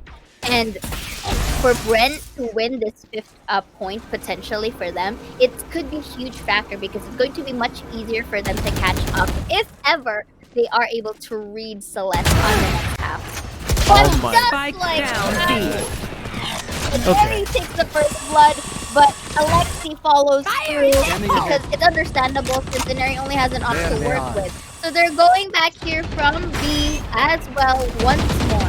So Stopper not gonna hit anyone at least. He's gonna miss everyone on the way. And Mikasi, though, not missing with the Vandal shot. That's a good headshot. And the timing of the smoke can be worse for Ayumi. And Nabsky will be able to trade her out, but Alexi stays strong. And this leaves Ophelia alone. Will get a kill. Tries to spray transfer, but Shirazi was too quick on the crosshair adjustment. And with that, we have a 7-5. So that pause was very much worth it for Brent Esports Victress, because a 7-5 again, much better than an 8-4. And now Brent Esports, they can start thinking and formulating their defense to counter Alter Ego Celeste. And remember, Alter Ego Celeste showed us some of their strat book on Breach, which is stick together as 5 and just play the trades. So maybe it's worth it for Brent Esports to consider stacking some of the sites here and maybe just leave mid for the for Alter Ego Celeste to take and just focus on defending the sides. I think that's a much better play, because then they can have the crossfires ready. They can play the trades. Otherwise, they're gonna get picked up one by Alter Ego Celeste. Indeed, and that's not the best case scenario that you'd want, because take note, even if Celeste goes for the peak, they do have the double peak or the refrag capabilities. So if you do want to have the aim duels coming in for Celeste, you do also have to have that capability of refragging for your team, just so that you can equalize the board. Because if you notice, at least on how Celeste performs, they're not really going in alone. And if they are, they're only leaving like 4 on one side and then 1 on the other.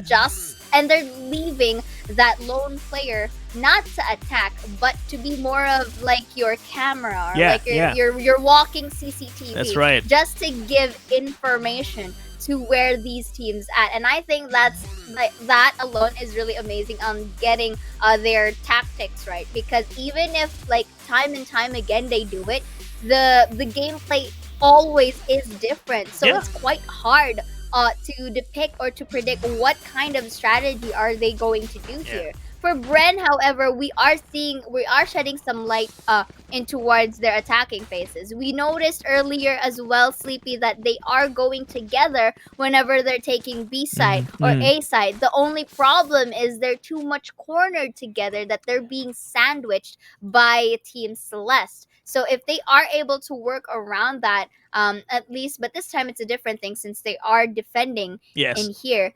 But if they are able to work around with the tactic that favors them, I think it's also one of the key factors to basically have this score line on tie. But until then, let's see whoever wins this pistol. Yeah, pistol is the key. I mean, Brand, they don't seem to have any problem winning pistols, especially with this early push with the ultimate orb already farmed by Mikasi, but this aim by Aneri is not something they expect. Oh, they're gonna check this. They are gonna check this, and Aneri! Such clean ghost shots. Will open up A side, but then they know exactly that they need to wait this smoke out, especially with the molly on top. Now they can just readjust and play the man advantage 5v3. They can just again go together and play the trades, and they will for sure win out in the end if they do it right. And not just that, they're actually going to plant Iceberg towards A. Smoke's down. Oh, never mind. Iceberg is going to just rejoin her team. That's the better decision, I feel like. But leaving B open, there are no players in Bossing say. Okay. But right now it looks like Ali really went with her gut and instincts to just go back from 30 seconds left. seeing if that part is gonna do anything good. That's gonna be the suppress. So no kits from the Killjoy is gonna impede any threat at the moment. So they decide to actually open market, which is interesting. Interesting from an area. I like the confidence that they are able to bring her down. Yeah, come in. Yeah, we're welcoming you welcome. guys. Yeah, we're open. Oh man, but yeah, Ali, she's gonna be suspicious of the angle. The flash was so perfect, and just top of that one kill, everybody from Celeste just says, "Welcome to B side, where we will take your heads off and win the round." So pistol goes to Alter Ego Celeste this time around, 8-5, and this is gonna be an advantage again for Alter Ego Celeste if we don't see the trademark of BRNV Esports, which is thrifty. Indeed. Welcome to Bossing Say, as they say here in towards B. I'm gonna call the B side Bossing Say from this day forward. You know, it has a good ring to it. It does. But sounds really again, back into the game though. I mean, I agree with you. It's just again the matter of timing is just really working well for Celeste. That it's enough to bring Bren off guard, and that's like the best case scenario that we want. Look at how separated they are, but Zinni with the right again. I think that was revenge from earlier by her being taken down, but still it manages to get the job done. A lot of chaos is happening here, the whole fiasco, but Celeste is still able to take B site. Now this is a full-on retake. This could be a potential 50 unless otherwise cursed, you know, or unless otherwise stated. But until then, better weaponry in the hands of Celeste. That's check, but you know, manpower and everything is still on Brent. That's gonna be a detected here. Let's see if it works out. Iceberg takes one with the ghost, making a double. That's gonna be a triple. Why are you peeking one by one at this point? Diddy with the trade as well as Ali, but is there time? But it's still able to take down one for that 9 points. Okay. Alright. You asked the $1 million question. Why were you guys speaking one by one with that advantage? That is just not how you play good Valorant. And this, though, that is not good Valorant either, by the way. Do not try and copy that at home, because you cannot get killed like that every day. But Zinni, yeah, that's not fair. That is revenge, wasn't it? That was a bit cheeky, you know, but it worked. It did. Again, peeking with the ghost one by one, not your best feat. And we did say this time and time again that Celeste is quite good for refrags and to really hold their angles. So you might want to approach it with more of the manpower, which unfortunately Bren had earlier. But this time it looks like there's a bit of confusion happening with Celeste on how they're going to take the map. It's like they can't really do what Bren tried to do, which is take hubby. And I think they already know that Ayumi is in here. They're just and just like that, Mikasi takes the point 9-6. But it is a flawless round. So let's see how Celeste is going to bounce back here. Because I'm pretty sure that they wouldn't want Bren to get another. Because again, economic disparity is going to happen. Yeah. Let's not be poor. Being poor Let's not be poor. Yeah, it's just try not being poor. I think that's something everyone should try once in their lives. And this time around, it is Alter Ego Celeste trying to defend their economic status. And Ari will only have a sheriff in hand because she's going to be looking to take that ultimate warp, have a playstone ready, entry towards A maybe. But it is kind of dead. Ooh! Spicy double shock dart line up there, almost taking out an Ari. In fact, he's now down to 62, so that's enough, I think, to deter an Ari from doing her entry job. So this is a good setup by BRNV Esports, and I think their lineup as a whole is kind of geared towards defending, especially with the Raze utility. You know, if you see anyone towards B main, you see anyone towards A main, just push out that paint shell, and then it's gonna delay them for good. Now, though, she is gonna be defending B main alone, while I think The plan here for Alter Ego Celeste is to drone out and have a Neri follow it up. What are they going to do here? And that's going to be the corner as well, but Neri takes it when Mikasa gets the gun advantage. Alexia is over the trade of her own, but look at that beautiful Colat.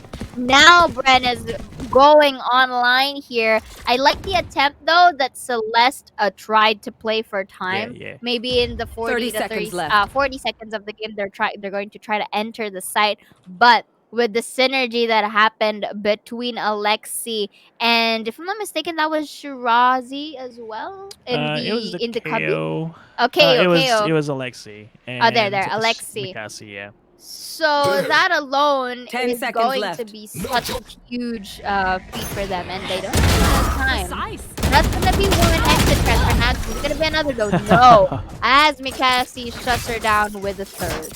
Wow, this is a form that I'm really looking forward to see. Be consistent with Brent Esports. If they can just keep their control towards all these sides like this, like defending all these choke points really well, then I'm sure they're gonna have a good time towards the end of the game here. And just make sure that they can always back each other up like that, using their utilities. I'm pretty sure there was a flash being thrown out by Alexi as well that allowed the repeat by Mikasa and Alexi together. So I like this. Brent Esports, they're looking like they're very good on their defense for now. And Alter Ego Celeste, they'll have to think of a way to enter a site without taking too much damage, because even without seeing anyone just now, in the previous round, Neri was taken down to 62 already. And granted, she was headshotted. Still, that's not a disadvantage you want to play with. And with this extra manpower towards B main, that was such a good peek towards B. And that was such a good entry for Brent to win this 5v3, I guess. They weren't able to see the 3 on mid. This is interesting, but that's going to be Sheriff. That's going to be one tap there. Shirazi is left on half health. Uses the smoke. They're trying to go from heaven? This is interesting. This is an interesting take from Celeste. Such unorthodox. But then again, we do see Mikasa gets a Yumi down and Eri for the trade. 2v4. 30 seconds. One not gonna be in their favor though, as again the Vandal does win against the Sheriff in cases like these. Plus, they also do have the manpower for that said fight. 9-8. Oh. It is 9-8. I mean, I don't know what to say. Brent Esports, they're looking really solid. Yeah. And they're just being patient, you know. There's no overextension. They're not taking overly aggressive controls towards A or B. And maybe once in a while we'll see them do all those flash and peek and get all these man advantages.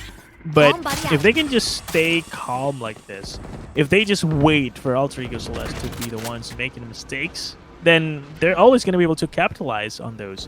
So as long as they keep consistent, as long as they stay patient, Alez will struggle to get an entry. Especially with the follow-up with his utilities. Look at this. Mikasa also have the showstopper available. Will miss that pain shell. But even if Alter Ego Celeste makes their way into B, there will be a showstopper stopping the show. Wink, wink. Of course, if it hits. If it hits. If it hits. But here, 9-8. Once more, we're seeing quite the patience from both sides of our teams. That's going to be the cosmic divide from Oreophilia, blocking the entrances from main and from market. So loving the molly that Shirazi did to prevent or delay their entry from the site. Although it wasn't much, but the fact that that time was enough for the other members of Red to go back here. Yumi will be taking Alexi down. Let's see if there is going to be another. They're all grouped together in Boathouse. I don't know if this is a good thing, but then again, it's Celeste. Sometimes they make the best things out of worse situations, you know. Is that gonna be the showstopper? Is it gonna stop someone? No! Oreophilia shuts it down and have Ali suppressed as well with the KO, with a Yumi. Ali gonna get another, but there is still the hope of Red. Shirazi for the trade of her own. They were a bit too much in towards Roadhouse, but is there time though?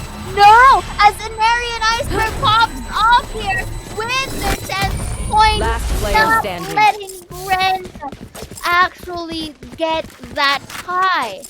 Oh man.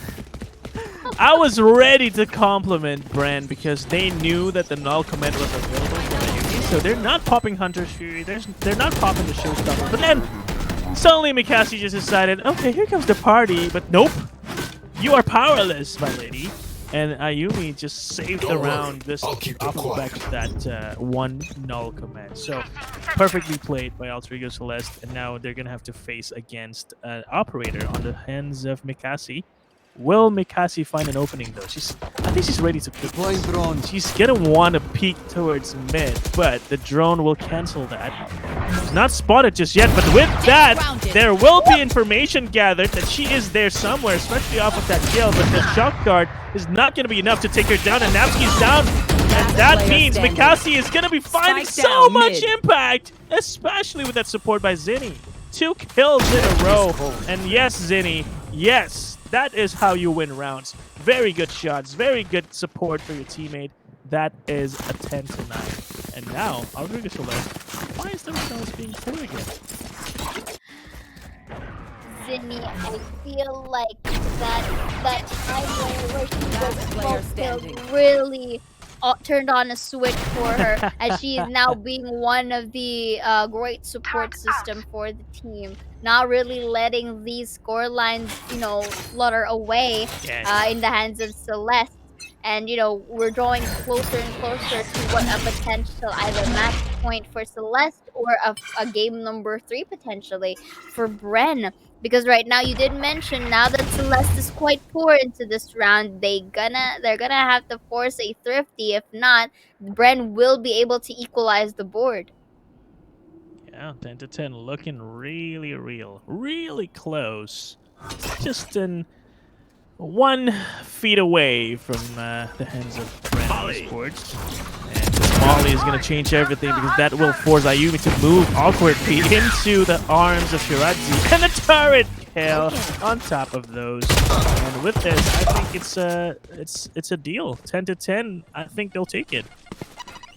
Of course, better than not better than nothing, right? And here we do see better weapons from Mikasi and Shirazi. And this is a flawless 10th round for Bren. So far, this is, I think, one of the closest that I've seen an enemy team fight against Celeste. So I guess it is quite safe to say that there is really much a difference or an impact whenever there is an IGL in the team. Even though Celeste is really thriving and really popping off in our leaderboards, you can clearly see difference as well in performance from before up to now. Not saying they're not great, it's just that there is this there's this impact to where an IGL is and to where there's not. Now we're gonna see a B split.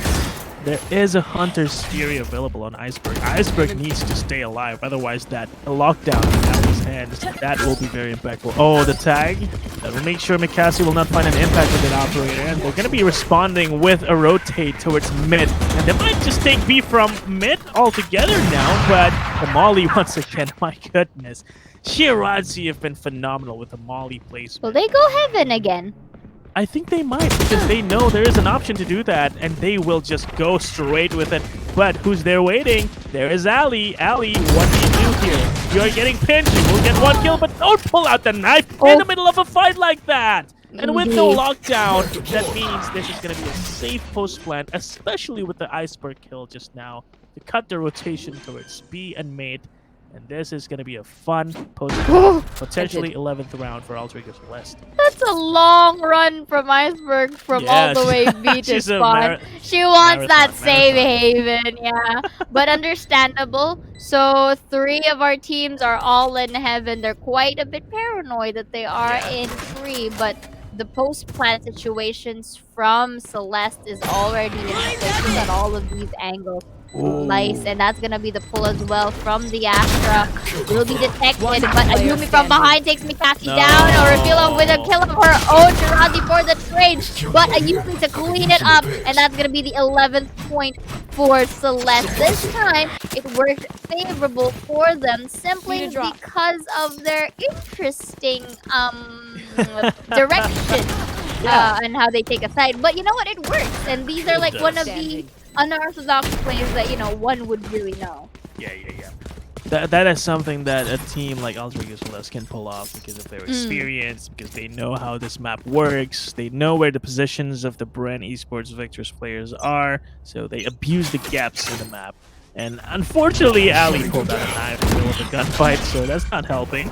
And now there's full map control by BRN Esports. Look at that. They know exactly where Ultra Celeste are. They know they're not B. They know they're not mid. So where else can they be? Only A main. And this control will allow them to be very effective in defending the best. Of course, there's a null command in the fast entry. There is still a Hunter's Fury available to destroy that lockdown if they decide to use it. Not this lockdown, though, because this is Napski's. And so we are going to see another 5v5 close plan. There is gonna be a very hard retake. Oh, I like the position of the lockdown. Just look how far they had to go out. Yeah. Just so that they cannot be detained by this said lockdown. This is gonna be another lockdown from Ali, and this is pretty interesting.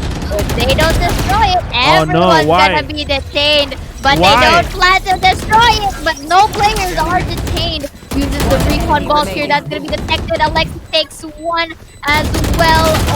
Only them remaining. Nabsky couldn't really do much as the numbers advantage are in the hands of Bren. And once again, we're tied at the scoreboard. I'm going to explain something to you guys. I think Alter Ego Celeste were being greedy because they were trying to destroy the lockdown off of a fragment from Ayumi instead of just using the Hunter's Fury to seal the deal. Now they saved the Hunter's Fury, yes, but they lost a round because they tried to be greedy there. I think they should have just used the Hunter's Fury. So I don't like that decision by Alter Ego Celeste. But the bright side is they still have the Hunter's Fury to play this round, but then they don't have the guns to play with. So it's really awful. I don't know if that's the best decision. But regardless, we are going to be moving on to round number 23. And that is a fast entry by Aneri towards mid. Double updraft to try and find a kill, but she's going to get tagged by the drone instead, so she can't move for now. And what are they going to do? They are huddled up towards market. They can go and split B, but there are 4 players ready and waiting. But are they going to do the Heaven take once more? Maybe, but I feel like Brent should be able to know about this at this point. But now that I remember that fight wherein I think Celeste kind of had like a 12-14 against CSS, if I'm not mistaken. Okay. So I kind of, but my memory kind of jogs me. But again, we are kind of seeing that here Celeste is quite having a bit of a slow pace in terms of aggression right now, but still the spike has been planted.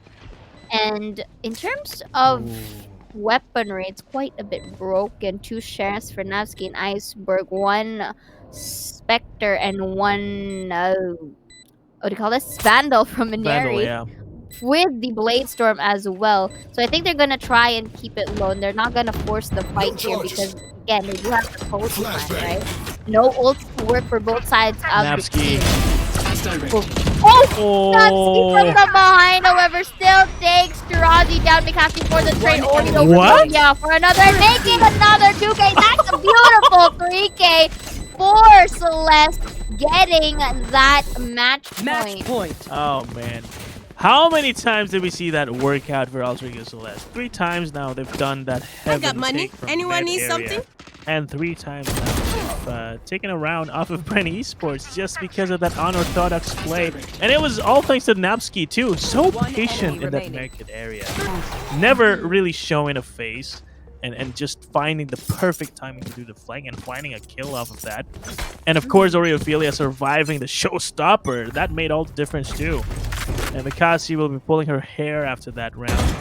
especially if she rewatches this and sees what really happened.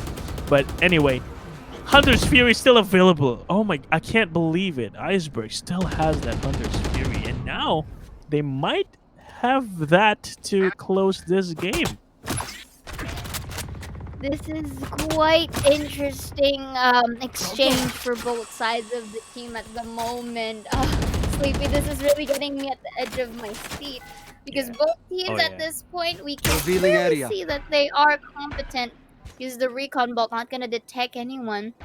They're trying to eye out B side once again. You want to find it? So, and Mary already inside of the site.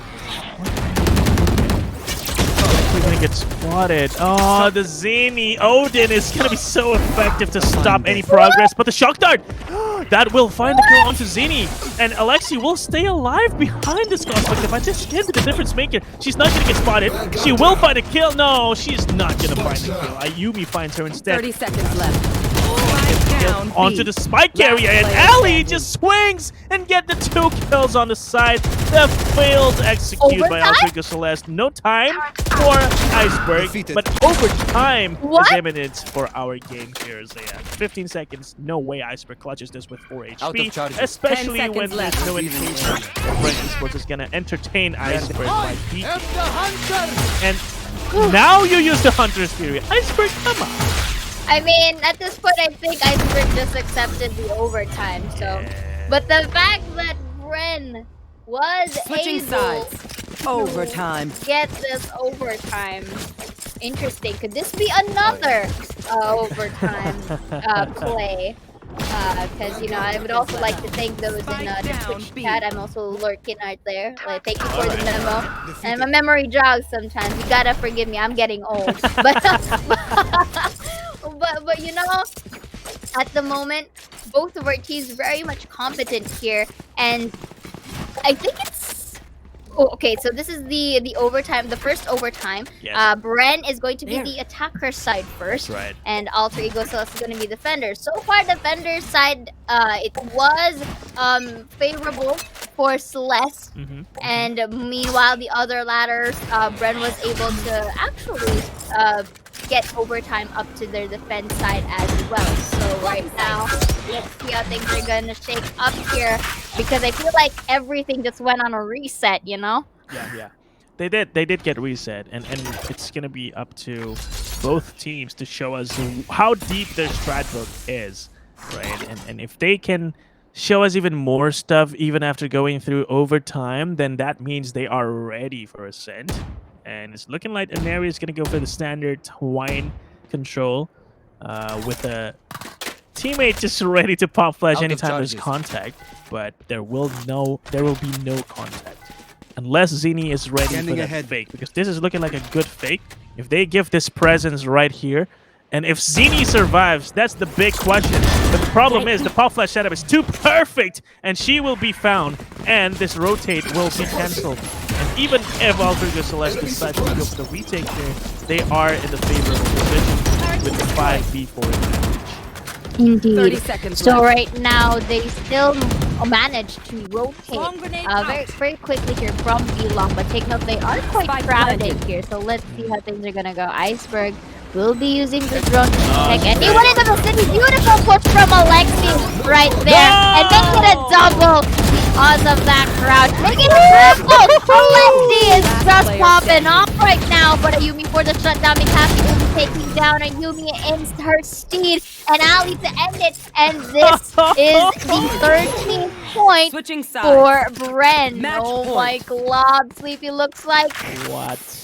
Ooh, I can't tell. I don't want to jinx it, but you know, I know what you're saying. I know what you're saying, but thank you. I just want to talk about that whiff by Napski. No, she's been so good with her aim that we cannot expect her to whiff like that, and she did, and that made all the difference. Alexi stayed alive, got 3 kills, and then popped the null command as well. Oh my god, so much impact by that lady. And now 13-12. Wow, match point for Bren, guys. This is a very possible scenario where we are going to go to map number 3. So, Alter Ego Celeste, are you sure you want to give this chance to Bren Esports, or are you going to close it out and bring us to overtime number 2? Those are the possibilities, right? So, your move, Alter Ego Celeste, your move. Exactly. But of course, before anything else, I'm gonna have a quick technical pause right here just to optimize things once again because this is very nerve-wracking for both sides of the teams. Like, I support all of the teams in FSL, but definitely this is just to the goosebumps are on a different level. And like, knowing that Celeste unfortunately was not able to win out that defender-sided overtime, which is the first one, I guess this could be a big of a morale boost, to say the least, for Bren, simply because they have been popping off on their defender side as well. They were able to climb it from a 7-5 to now a 13-12. That's that. Imagine that. And Napsky, they're going to get spotted because that 0 point was too late to get destroyed. They're going to try for the mid to B control once again. There is a bit of an effort from Mikasi to cancel that mid control by Aneri, but still going to get it. Still going to destroy the market door. They're still going to find an entry. And the delay, I think it's a bit too premature, this molly by Shiradzi. And this allows Alter Ego Celeste to just wait it out and enter the site anyway. Indeed. And the smoke also really kind of helped, actually, Celeste. But Shiradzi takes one. Alexi for another. Aneri for the trade. That's going to be a flash. Alexi. That's going to be a double coming in from Aneri. Decided to actually shoot that recon bolt down, and this is gonna be the plan. 3 versus 3. They are still tied, and a slightly bigger fight as well. But Zinni takes one, suddenly pops off for the team 2v3. What will Celeste do here? If Bren wins this, we are going to game number 3. Yeah, number 3. One enemy That's the remaining. number we're gonna be seeing today. I think so, because just like that, Bren Esports Victress cleans up the B side to take round number 14 in the first overtime. Win. And yes, ladies and gentlemen, we are going to distance today. We are going to map number 3. Congratulations, Bren Esports Victress. Alter Ego Celeste just kind of lost themselves, I guess, in that second half and just couldn't close. And Bren Esports Victress, we knew this would happen, Zia. We knew they had it in them to match up against Alter Ego Celeste, and they are showing us exactly that. It is a close game, so this is still a question to be answered later. So, yeah, let's just look at the scoreboard first for this game and see what happened, really, in terms of the scores and the kills that each of the players got. Indeed. So that is a 14-12. Once again, we do see Mikasi here really popping off for the team with 29 kills, Aneri with 19. And of course, combat score ACS is basically 299. One more kill before the 30 bomb, That's also the similar feat for the first game as well. Yes. So this is just interesting. And right now, also, the other members of the team have their ACS respectively. But I would like to commend Zinni in the very crucial parts of the game. Zinni suddenly popped off for the team. And that is a huge factor for them as well. But of course, we also have to take note of Celeste as well with these objectives. They were able to be best at the headshot percentage, which is 22.4, and of course the objective wins of 5. Although we are seeing damage coming in, really splurging from Bren here with 18.5k and a frag wins of 10. Yeah, not much to say about this map except the fact that it was a crazy one. The quadruple thrifty back-to-back, the exchanges with the kills and the trades. I mean, I would love to see the highlights again just to know what really happened from round to round, because it was a game where I thought Alter Ego Celeste was going to go run with it, but then Bren Esports said, wait. I have Mikasi here with a showstopper, but then Ayumi said, no, I have a null command, so you can't really win with that. But then again, they just took all these other rounds together. made it work for Brand Esports Victors. So yeah, let's check the highlights out, guys. I want to see what really happened in that last game between Brand Esports Victors and Alter Ego Celeste. Indeed. So again, it really started off pretty well for the side of Celeste right here.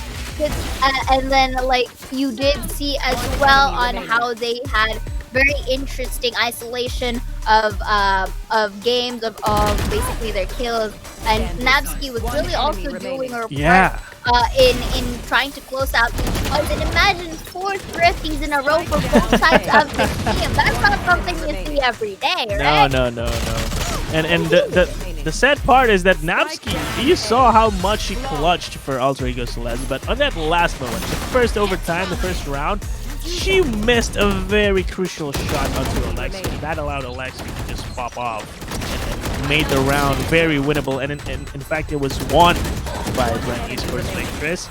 And so these small moments, this moments where they just falter a little bit, was the crucial ones. And so next game, these two teams will have to be careful, right? They need to stay focused. They need to know that this is the last moments for them to work with. And if they can't stay focused all the way, then they are the team that will be going down to the lower brackets. Although both of our teams still has their +1 health here, of course, staying on the upper brackets and still have a chance on the lower brackets. The fact that you are able to, proceed with the finals of Open 2 really steadily or very much openly in the upper brackets is also one of the things that, it kind of really gives you that relieving feeling. But, we'll be finding out who gets to stay in the upper bracket and who gets to stay a bit down on the lower bracket once again for another fight when we come back on map number 3 between Alter Ego Celeste and Brand Victors.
Well. Are we finally gonna see the queens toppled from their throne? I do not have the answer, but maybe BRN Esports Victress will have one for us. I'm Sleepy, accompanied by our lovely Zaya. We will be witnessing this historic moment if it turns out to be true, which we will see very soon. Because Alter Ego Celeste, yes, they are on the back foot now just by momentum. But I think they will still have they will still have a fight in them, especially in this last map. It's Bind. Bind is a map that I think historically have been working pretty well for Alter Ego Celeste, but not so much for other teams. So this is quite a challenge for BRN Esports Victress, but I do believe in them, especially having seen Mikasi playing on the Raze like that on Ascent. It's Ascent, by the way, not a map where traditionally a Raze is seen so often. Now we're going to be on Bind, where a Raze will shine so bright. Mikasi is going to have so much fun here, Isaiah. Definitely. I'm really excited. And of course, you'd really like to commend as well the members of BRN Victress really being able to be unfaltered despite the odds. Looks like BRN is trying to create a statement as well that they too can be a part of the top. But again, this is going to be a deciding factor if they are able to win this map, which is Bind. So this is selected once more by BRN Esports. And take note, defense is on the Alter Ego side. So again, we did kind of give a highlight that both Alter Ego Celeste and BRN are quite good in their defenses. So we'll just have to see how things are gonna go here, since this is a different map from Ascent. This is slightly bigger. There are usage of teleports. There are also the usage of the marketplace, or what I would like to call the Narnia. You know, the little middle part. The middle part, yes, that connects to Cubby and to Be Short. I want to call it Narnia for some reason. But I'll take it. Again, at this point, this is basically like a reset, but both of the teams have to know that this is their last, shot, the last game. We can't really continue this forever, so. No. But, well, again, the good news is they have that +1 life, right? So even if they lose here, which they don't want to, they will still be able to fight it out in the lower brackets. But, of course, having that upper bracket seat will be fun, where they can just wait for their opponents to fight it out and maybe just have extra time to rest and also study your next opponents. That's a lot of advantage, so they don't want to miss out on that. So BRN Esports, I think they have a big chance to make history here in the VCT Game Changer circuit, especially here in the Asia Pacific region. And Alter Ego Celeste, yes, they're showing some signs of weakness, but of course it was a close match, so we can't really say that Alter Ego Celeste is totally out of it. But there is an opening that BRN Esports Victress will have to make use of today.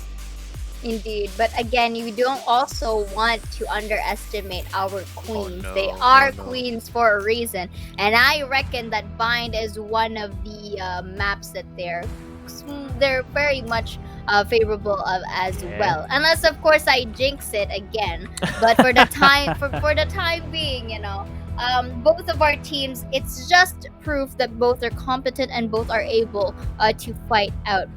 So it just comes down to our draft selection right here. So far I am seeing some similar lineups. The only difference is the Sky and their Smoker, which is the Viper. So the ones that are similar are the Raze, the Chamber, and the Sova. So they are quite different in their selected Smoker, and there's an extra Flasher for BRN Esports. But again, this could still change because they haven't locked these in just yet.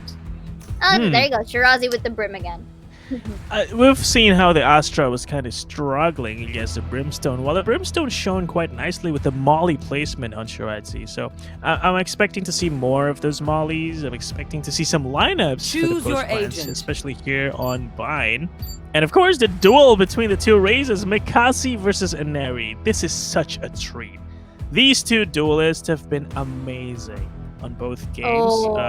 And now we're going to see them fight it out again as Razes on Bind. We saw the Jet duel being won by Ineri. We saw the Jet versus Raze being won by Mikasi, and now we're gonna see a Raze versus Raze. Who's gonna win the final duelist duel? But of course, it's not just about the duelists. We also have the supports. Alexi was phenomenal with her flashes, with her support plays, and we're gonna see more of that here on Mine. And I can't wait to also witness the plays by, let's say, Ayumi with I guess a lot of the playmaking capabilities lies on this lady as well. So the clutches will come in close as well. So let's see what's here to witness from these two teams in this final map, in the final series of the day, to decide who gets to go down to the lower brackets. Exactly. So right now, as far as my memory juggles me, I do remember Inari being very well efficient as well with the usage of Raze. She was able to really become an MVP using this said agent, and is really created a statement, especially for the earlier FSL. So right now, let's see if also that reflects for this specific map and this specific game, because if anything, both of our teams really do need that boost, or really do need that buff in any shape or form that they can, because again, the upper bracket spot is in the line, but no matter for the losing team, since they still do have their chance in the lower bracket, but you would like to secure your spot all the more in the higher end. So without being said, ladies and gentlemen, and all preferred orientations, let us start here in a bit in towards our game of Bind. We just have to wait for this timer, this countdown to basically go off. Yeah. Here we are, close to the finish line. Alter Ego Celeste will start on the defense, while Brand Esports Victress will start out on the attack, and we'll see what strats they have as attackers here. We saw how they were comfortable playing together, also comfortable playing on their own, and right now they are defaulting so far from each other, and this quick aggression, the flash, that will detect that there are players inside showers, while Inari will get spotted out from that.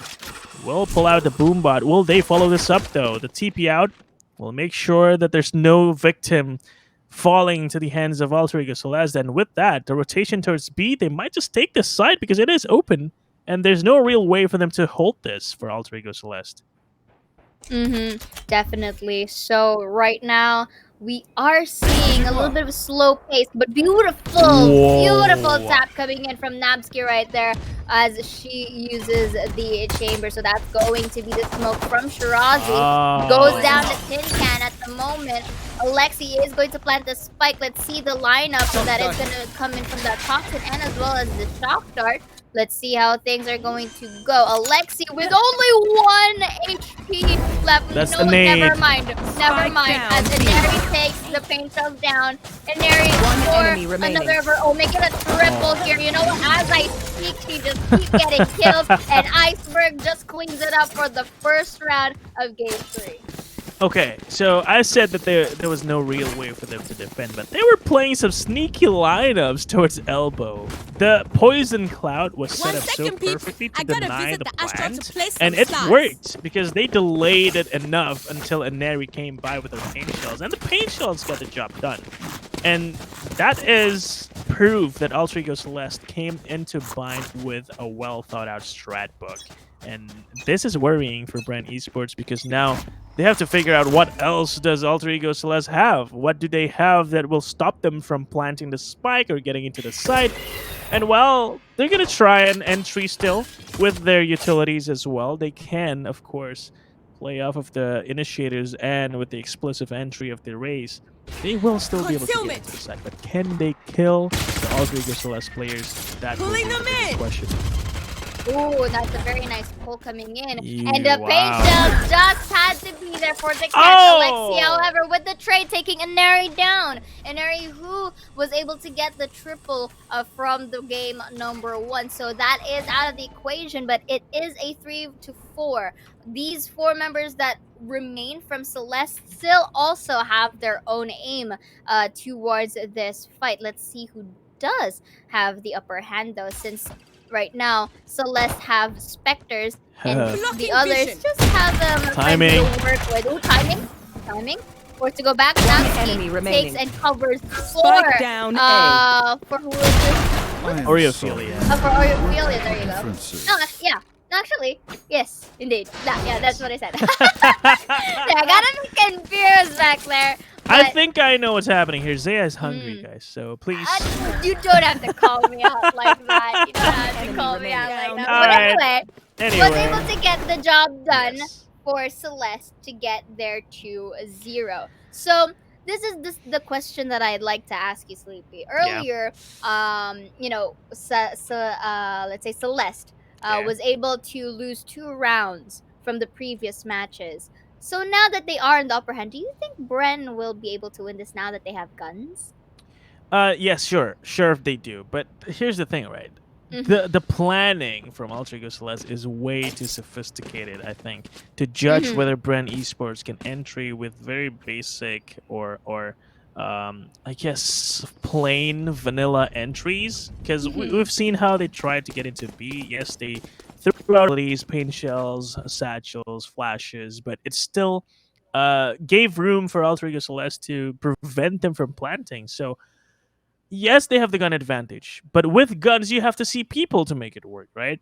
But as we saw in that pistol round, Alter Ego Celeste did not show their faces to Bren Esports victors. So maybe the guns will have an effect, which they will, I'm sure. But if Alter Ego Celeste can just play around their utilities like they did on the first round, Bren Esports will have to be worried.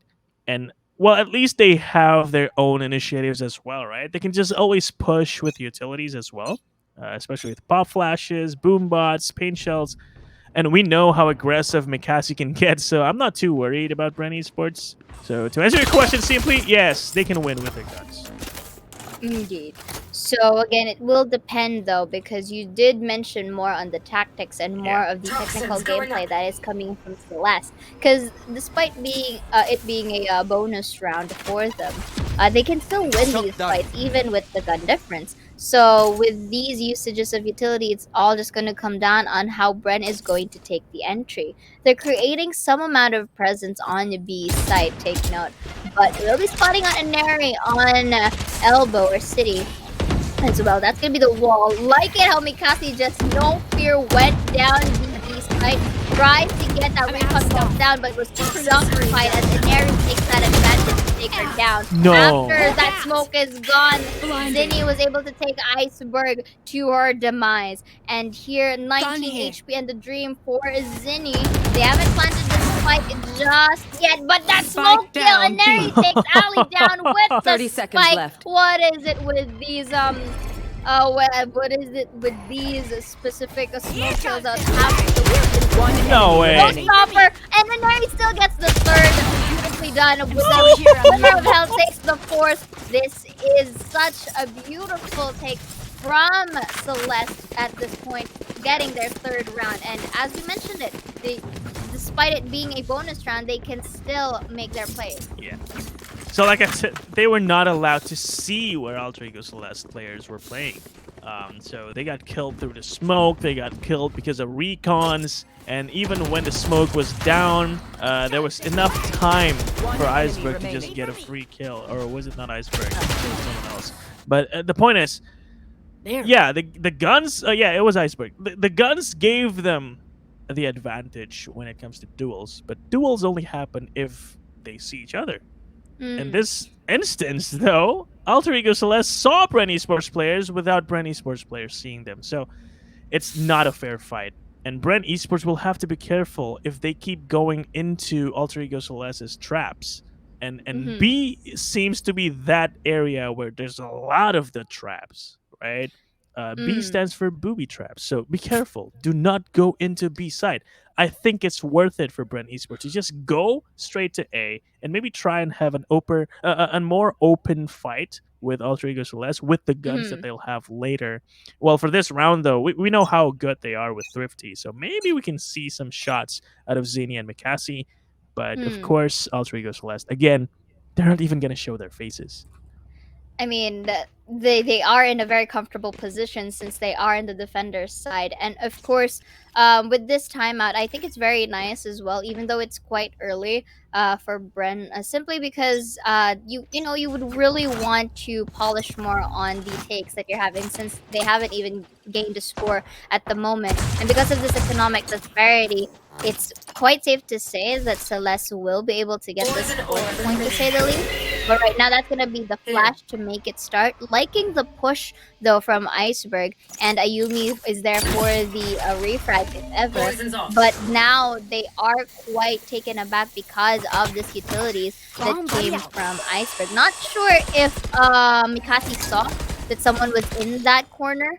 But because that boombot was destroyed, I think it's safe to assume, at least for Mikasi's side, that someone really is in that corner from Hookah. So look at all the utilities. Oh, that's almost gonna take her out, but she still survives. She survived. So I guess that this makes it really hard for them to get into Hookah because there is still a crossfire going on. There is an anti-flash position assumed by Ayumi, and Iceberg taken low to 31 HP, but that is still with the result intended, and that is no entry to Hookah. They will be forced to try and go towards A, which I like for the side of Brent Esports Victors. More open space, more possibilities for them to win duels, but do they expect these positions? Ophelia will spray down, gets two, but the trades! Sheriffs and Headhunters will find heads on the side of Alter Ego Celeste, making it a 3v3 retake. Indeed, and we are seeing some amount of habits of peeking one by one for both sides of the team, but they managed to get the job done. And Mary for one, Ali for the trade here. At this point, it's just a rally. Who takes the can first? Oh, but that one beautiful enemy remaining. Shock dart from Ayumi, such quick witted to get those skills out when the guns are blazing. So look at this, uses that recon bolt, tries to fake, but it's a 1v1. She's gonna stick it by a half. But the beautiful tap from Alexi clears it out to get their first point. Okay, that is such an Alexi. Just giggle, not seeing anyone. Okay, I don't see anyone. Why don't I just swing into a line tap? Sure enough, she did. And look at that. The awareness on Alexi, though. I don't think that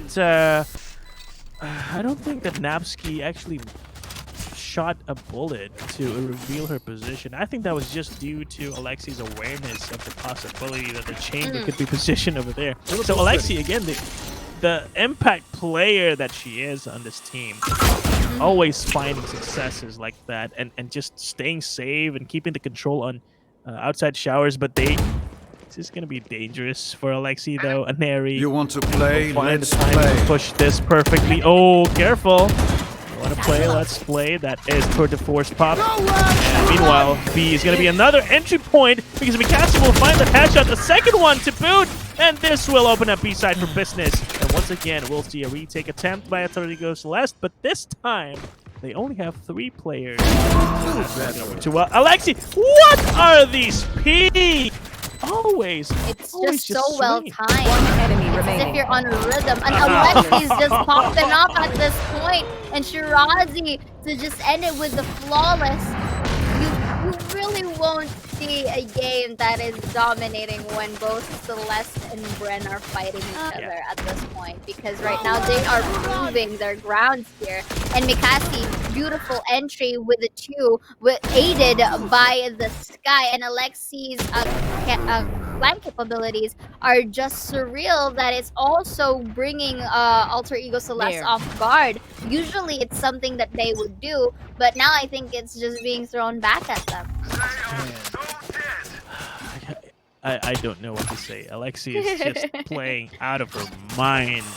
And you can see, you know, it's one of those moments where you see a player pop off that anything she does at this point, it'll just work in her favor. So let's just take a look at what Alexi's gonna do here. She's gonna follow up this Trailblazer, gonna put down her TP maybe, and try and find an opening towards B side once again. Yet gravity welds will be delayed a little bit. And there will be utilities used to clear out all these angles. This will isolate Iceberg. Iceberg will be found in just a moment. But she is disciplined enough to not over-peek into Alexi's crosshair. So Alexi yet to have found her... Never mind. She's dead this round. Okay. I was hoping for more.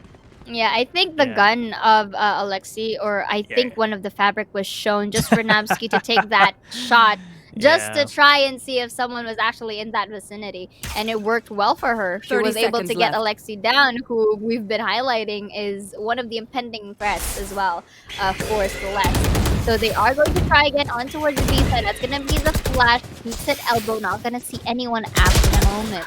So in towards Tin Can Iceberg spots one. Namsky so quick to get another from hookup, but not going to see it as Ali shuts her down. But Ayumi is there to help her fallen comrade to get 4th point. So much impact from that one tour de force. And Iceberg, again, her discipline, that just came to fruition, right? She just stayed alive for so long, allowed her teammates to back her up, and she got kills as well.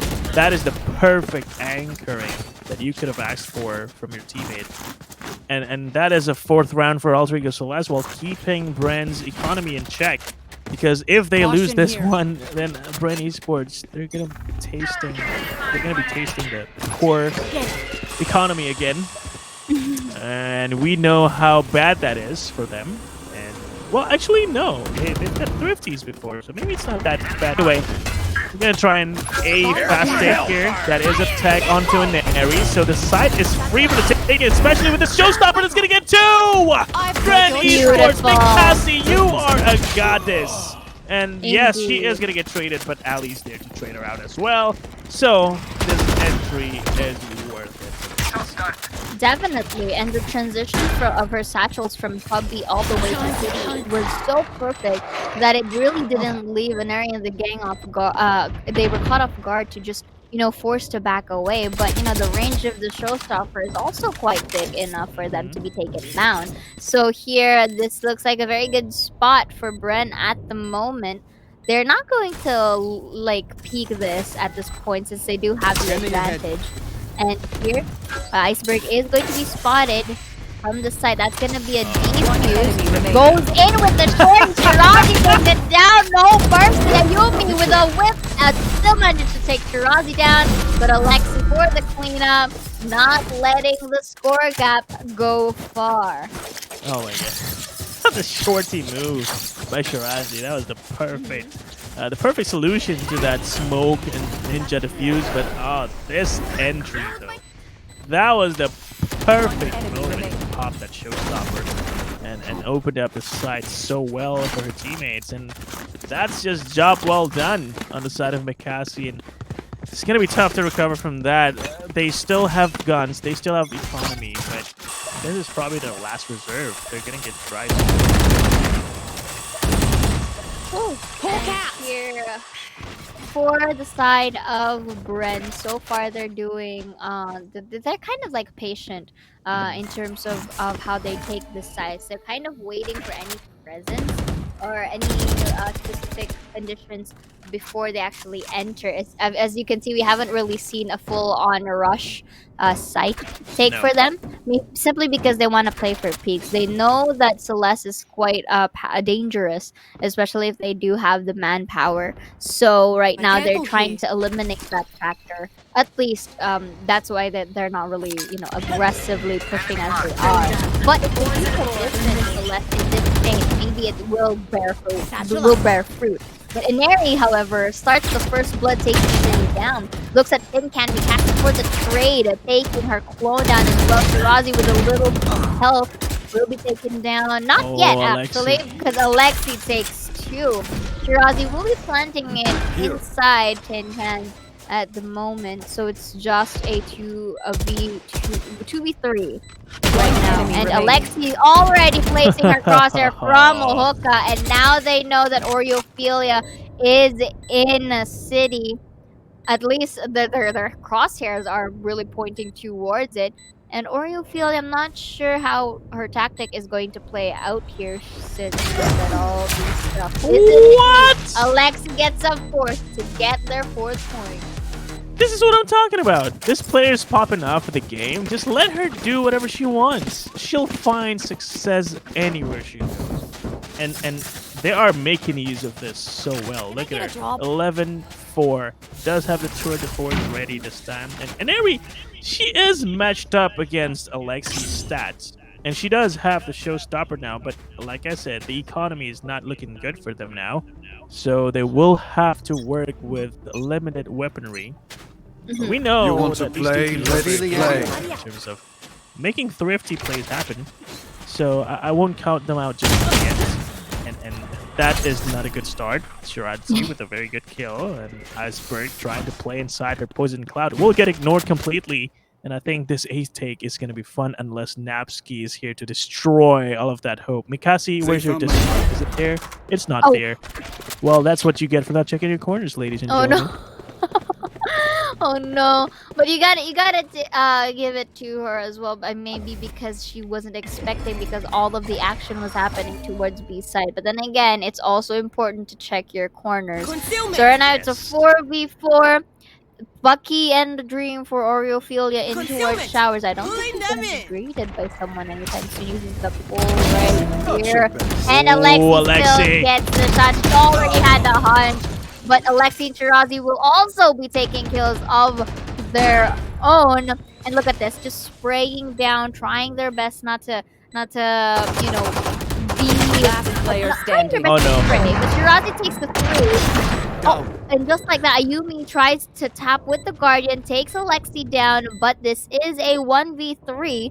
They don't really need to peek at this point. We just need to wait for the tap in the spike, and that they can just crossfire, double peek it. But slowly taking the peek, but as I say it, Shirazi just go with the 4. May the 4th be with you.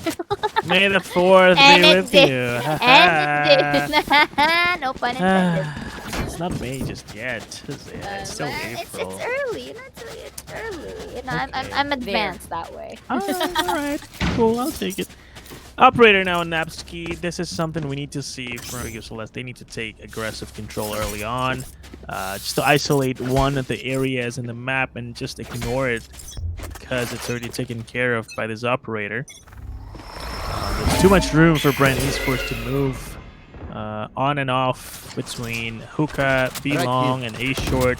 Showers have not been in play for Brand Esports, but that doesn't matter because they don't need to take it. And with this Hunter's Fury, if she can find a kill, which she does, Ayumi will open up this round for Alter Ego Celeste to equalize. But of course, we still have to look at Mikasi and what she can do with her aim that is so sharp. And I think Alter Ego Celeste will have to respect that. I like it, however, how Celeste was able to get Shirazi away, because if you notice, her utilities are really one of the factors that's why Bren is having this space, you know, to get into a certain site, because they have the choice of jiggling between entering the smoke or placing that molly and etc. But Inari is able to take Zinni down, and the spike is in B short indeed.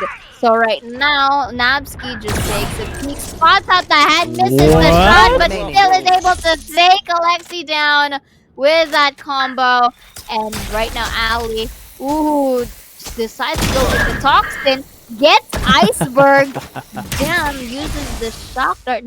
There's not gonna be anyone in that corner, but the moment you peek is the moment you get gotted by Ayumi, who takes 3. Yes. There you go. It's an expression. It is an expression. Guts. Can I get a god? Shots. Thanks. Yeah. The opening kill by Ayumi there was what started it off. Yes. And of course the overall just solid defense this time around by Napsky, not letting Alexi find her way into the side. That's see, when there's one player popping off like Alexi like that, if you can just shut her down, that's it, right? So I think Alter Ego Celeste can just direct all their focus on not dying to Alexi, or at least try to just let her not get impact. And that one way to do that is, of course, to have two players defending the same area. Maybe just trades, or just let Inari kill all of them, which she did. And now the entry towards B is scuffed because they're only entering by guarded. And they still have to take care of this, which Shirazi will try. Inari finds a third. And she will stay alive still with 27 HP, but that doesn't matter because her teammates are still here to back her up. And they know now that there is a TP initiated. But do they know that it is a double fake towards B? While Inari will hear the footsteps. Inari hears That was so close! Inari finds them from behind. I think she'll get one more right about now. Oh, Not yet. Not She's yet. gonna try to go from behind towards B. She's gonna find more. She's gonna find more.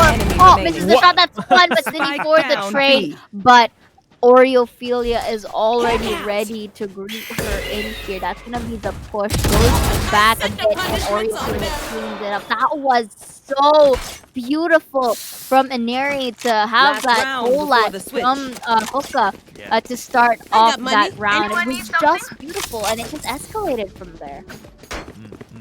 And again, Alexi shut down. BRNV Esports shut down. I'm not trying to diss all of the other players from BRNV Esports. I'm just saying that this is a moment for Alexi, right? She's having so much fun playing this game. But unfortunately, as soon as she's down, it was a bit tough for her teammates to go. And maybe that's because the space that was created by her utilities are not in effect anymore when she dies. And so it was a bit harder for BRNV Esports to go on the map. I'm going to try and commit now to make sure that Alexi doesn't die before they get into the side, which might work in their favor because look at Alexi's position while everybody else is trying to get into A. That is a double flank. Look at this. Alexi, she's going to find impact hit unless... Oh, awareness by Iceberg. What in the world is that? Game sense much? Hello? I like it how like they feel like someone is behind them, and it happens to be true. And Iceberg just did that, like that sixth sense. I think she has that. Yes. But right now it was a good position to not let them plant the spike. So that's gonna be a little bit of confusion on how they're going to be. That's also a bit of an orthodox take for Bren, but this time it kind of worked for Celeste because yes, they are switching grouped sides together. Yes, there is a potential double peak that could have happened from Bren, but unfortunately they kind of didn't really sync on who's gonna look to the left and who's gonna look to the right. So just like that, as well as the positioning coming in from Celeste, they were able to sandwich them down in that position. And it just, went down from there. So Celeste here currently leading into the first half of our game, getting that 7 points. Meanwhile, Bren still has 5 points. So anything can still happen here. What do you think, Sleepy? For sure. I think there's still a big chance for BRNV Esports to get back into this. Although Alexi kind of slowed down towards the end of the first half, this is a whole nother game that she can play on the defending side. She can be so flexible with her rendezvous, just moving in and out of A and B, and just always giving her presence everywhere around the map. And this will worry Alter Ego Celeste, and it will make them, I guess, be a little bit more indecisive. Because then they'll have to take care of Alexi first, and they need to know where she's playing and then play around that. Otherwise, Alexi is going to find more kills with her Vandal is on point, her Operator, her Tour de Force, everything's on point for Alexi right now. So that is one thing, an objective that I think Alter Ego Celeste will have to pay attention towards. But of course, we also have Mikasi, who's been phenomenal as well. Not as much as Inari, though. Inari, now on the attacking side, I think the thing about Raze is that they will have this flexibility to entry or lurk or just give presence by her utilities. So Inari will be able to do all those. And it's really all according to their game plan. And it's going to depend on their teammates too. What are they going to do when Aneri is finding the entry, or when she's doing the lurk? Exactly. So all of that we will just have to see later as the next half is going to approach. So take note again, guys. This is game number 3 for this second series of the night between Alter Ego Celeste and BRN Esports Victress. So this is going to be interesting. Both are not going to go out of the tournament journey just yet. They will be in towards lower bracket, whoever loses. But of course, both of these teams are still eyeing on the prize. They have the same goal, and I'm pretty sure most of the female teams here would really want that chance to dethrone, at least for now, a specific series against Celeste. Celeste here, however, their storyline is basically to keep their spar, to keep their crown in their heads here, and having these straight so far in their sight. So here, because we're having a close fight, anything can still happen despite the 2-point difference. But Sleepy, you know what do you think about this? It's so close, and like I said, the Aneri utility usage just now made it so hard for BRN Esports to defend B, because now they don't have a trap anymore in Hookah, and this allows Alter Ego Celeste to just move towards A. But then Mikasi with her utilities, followed up by Ali as well with the shock darts, that's gonna slow them down. So this is looking really good for BRN Esports. So Alter Ego Celeste, what are they gonna do here? Because there are 4 players, and again, the molly and the kill on by Mikasi. This is just perfect by the side of BRN Esports, but Neri will try and look for an entry here. Maybe they're gonna go with TP now, and that means Zinni is gonna be defending alone. Can she do this? Is she up for the task?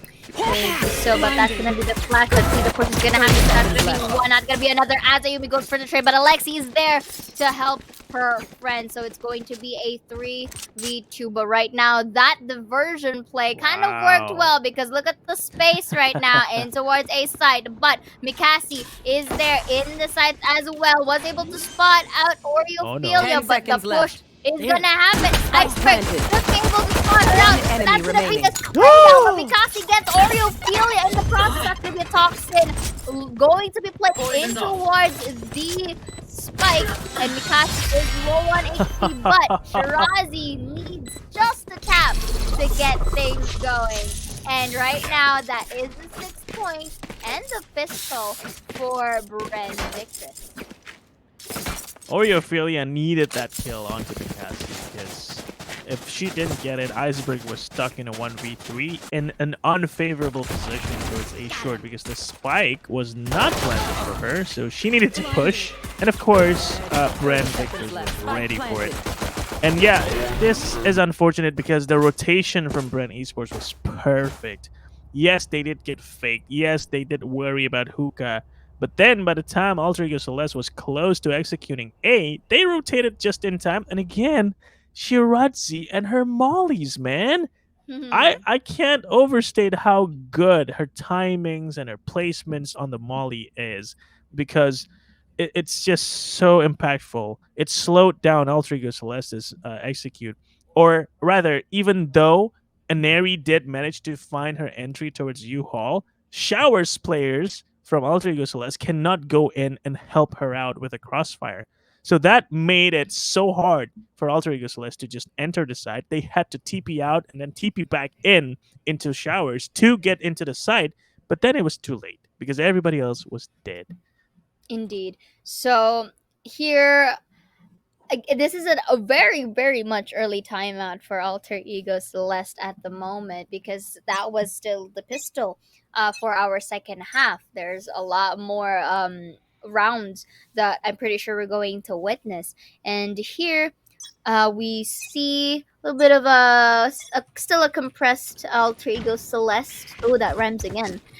But still, they are going to save simply because they want that rifle on their side. Shirazi being so quick-witted with these mollies and just decided to just shoot it out and delay the push that's supposed to come from Alter Ego Celeste. So that's going to be the drone, not spotting out Oreophilia as well. That's very interesting.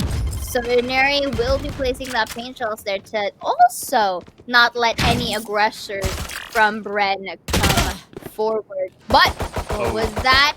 Razi was still able to dig Neri down to 12. That's very interesting.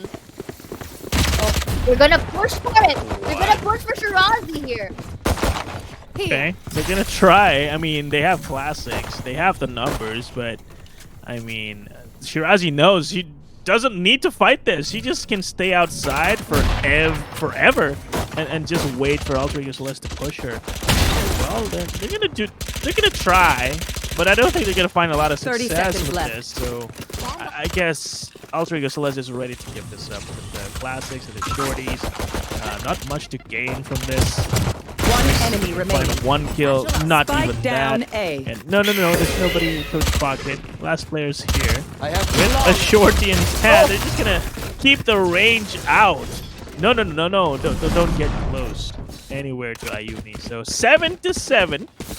We are in a very tight match between the two very competitive teams here in the Game Changer circuit. They are in the top 3 according to the standings, at least so far in the Open 2. And this, we can see why, right? They're playing back-to-back. They're playing really good ping pong here, you know? Definitely. Get 1 round, give 1 round. Get 1 round, give 2 rounds. Right.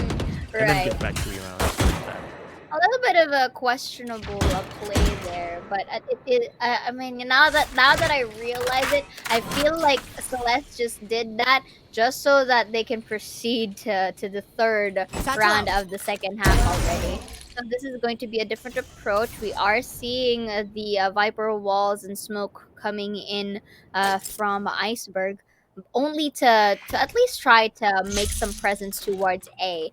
And you know, they're very, very much mobile in terms of rotating from site A to site B.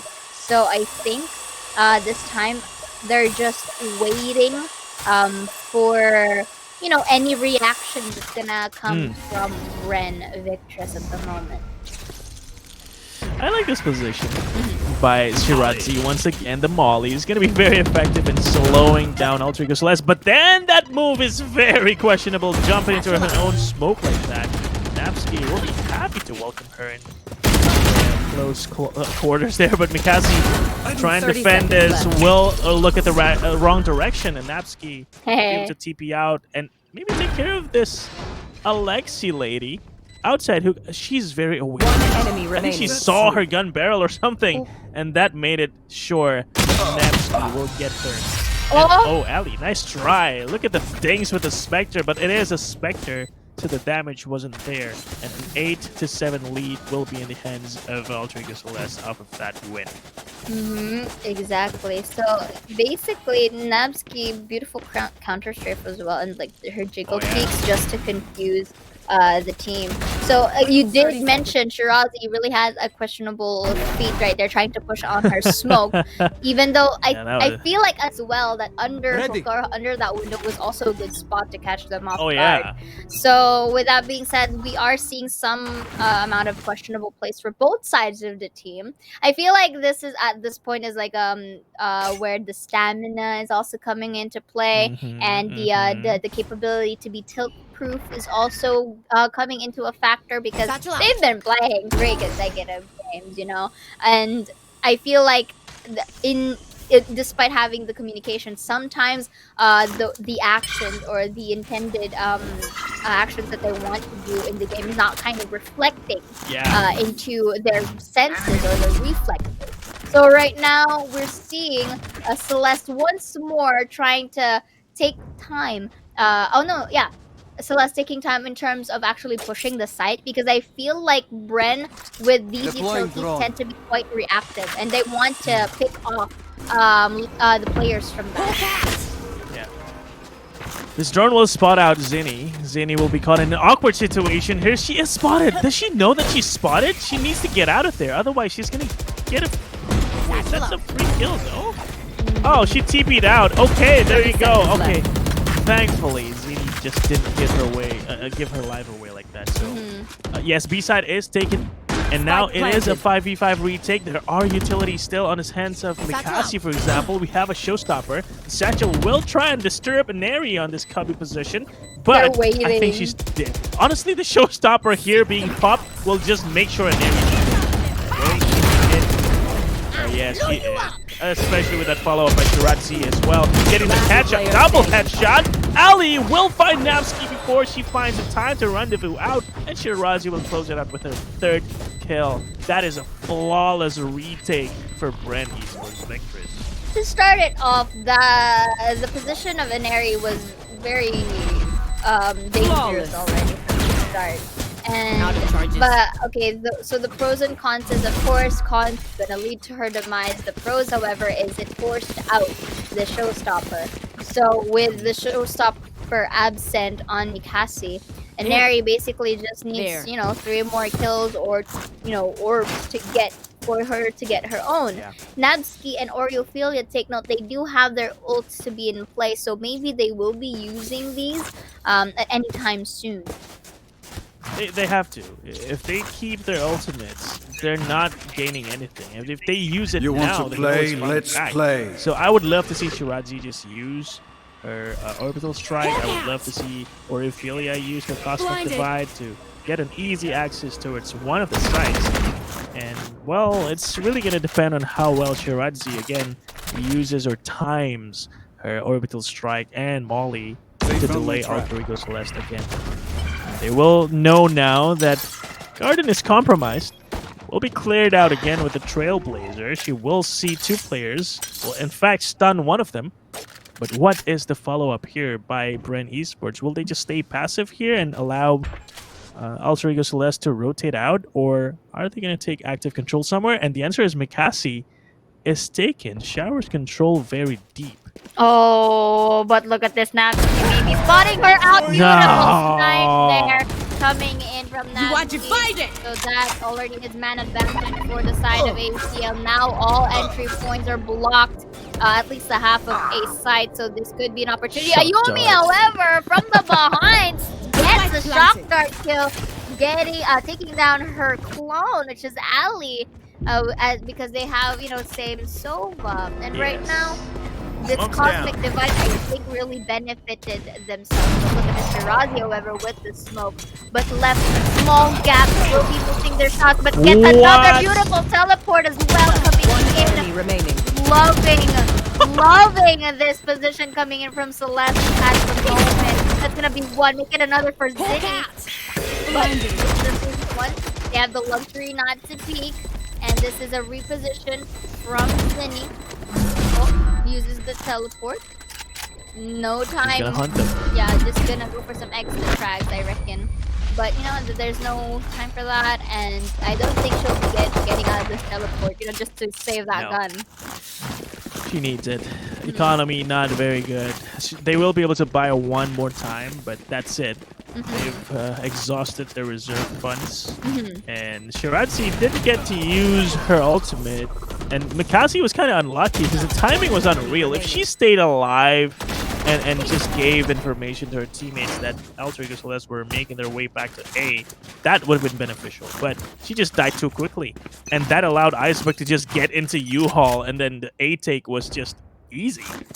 Indeed. So it's not about losing the duels only. It's also about the map control that they're giving away when you do lose those duels. And now, Neri, oh my god, this is an aggressive entry, but she's not going to find anyone because they are stacking towards B and defender spawn. So, yeah, showstopper, say goodbye.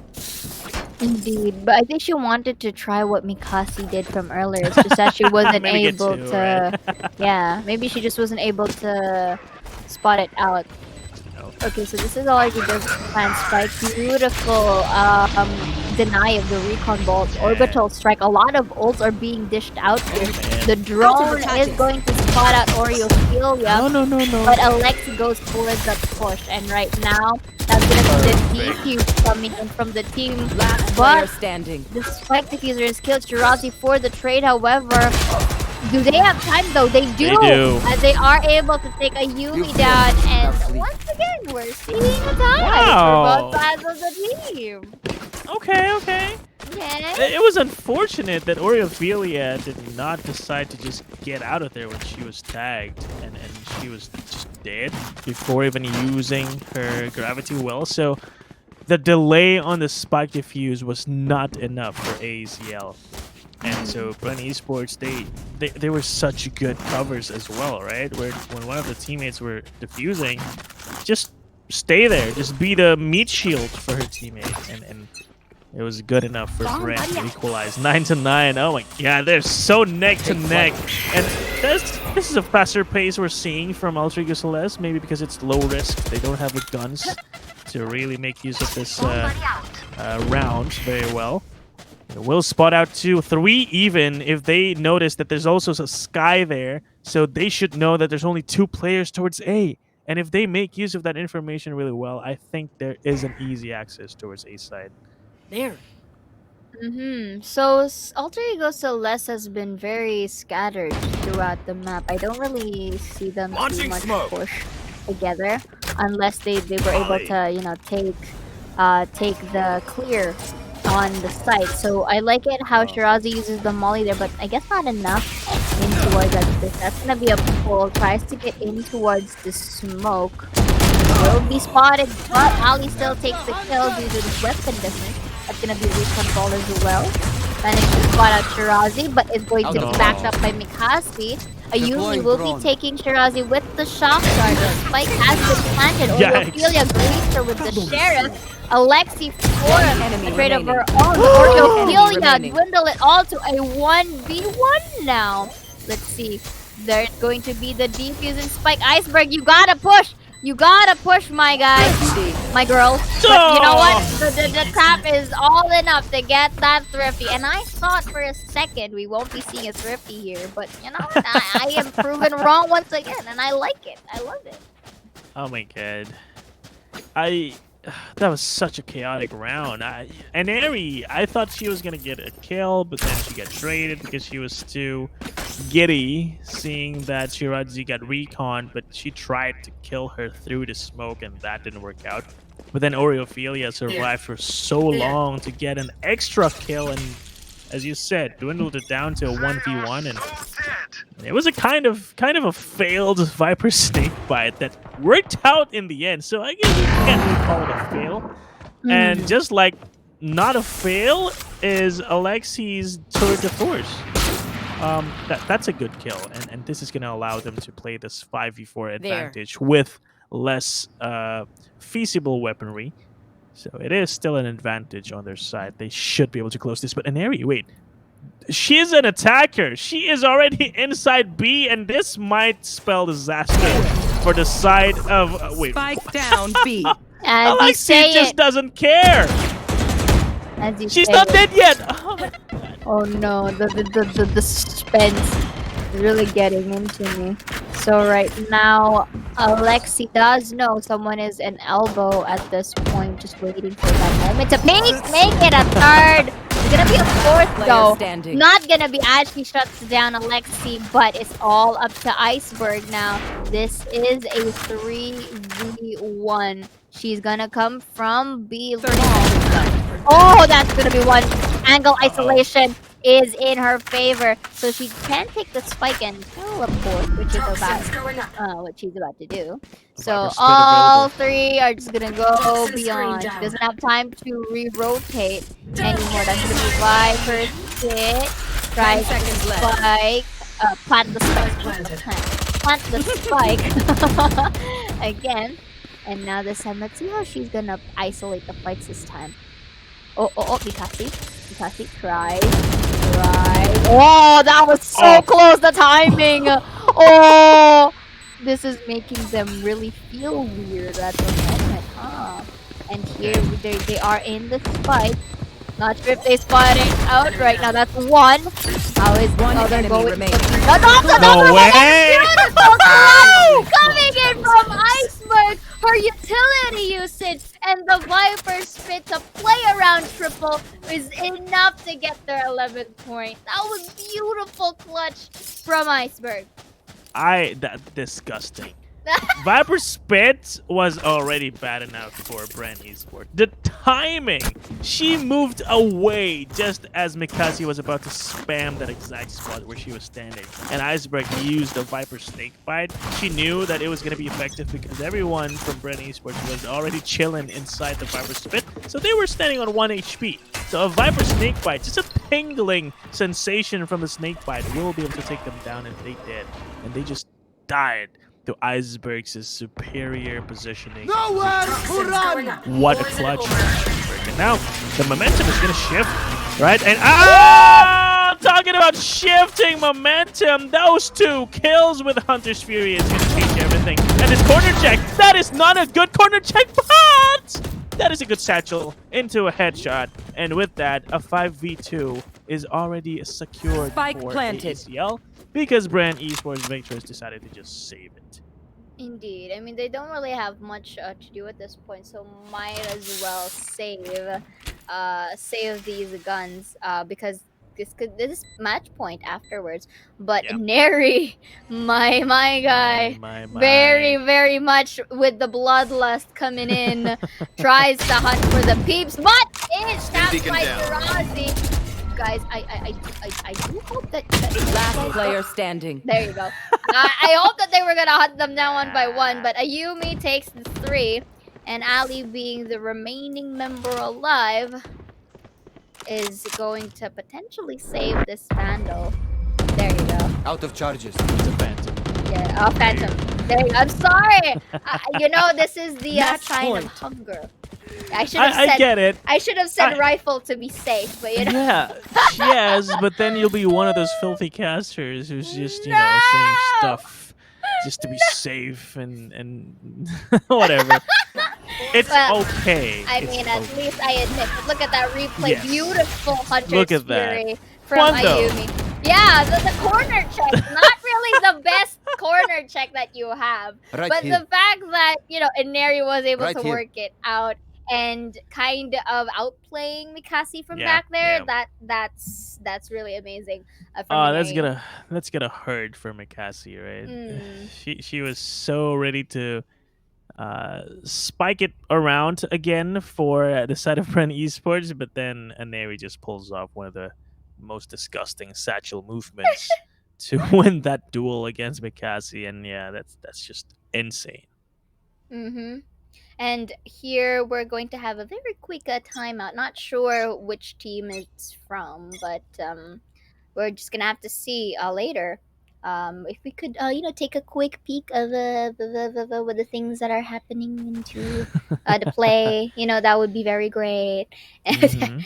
And here now into what I'm looking at the mini map, at least Me right too, now. me too. Yeah, as we proceed to this countdown, But again, guys, we'd like you guys to watch these games at their most optimized condition. So, guys, to those who are currently rooting for Team, Alter Ego Celeste or BRNV Esports Victors, go ahead and share your cheers in towards Careful that here. comment section. Pretty sure that when they go back into Yes. these videos, they'll be very They'll much see. touched. Yeah, they'll be very touched. That Oh, yeah. there are you guys to support them, and that's a very huge morale boost, Oh yeah, so definitely. yeah, regardless of who wins or who loses in here, they will be basically be grateful for that. And we're just having again technical pauses right here. You kind of like need to get off some steam. You know what I mean, Sleepy? Yeah, this is Oh, yeah, very definitely. much. Yeah, the suspense. I need this. I need to breathe for a second because this is we're heading towards the final moments of tonight.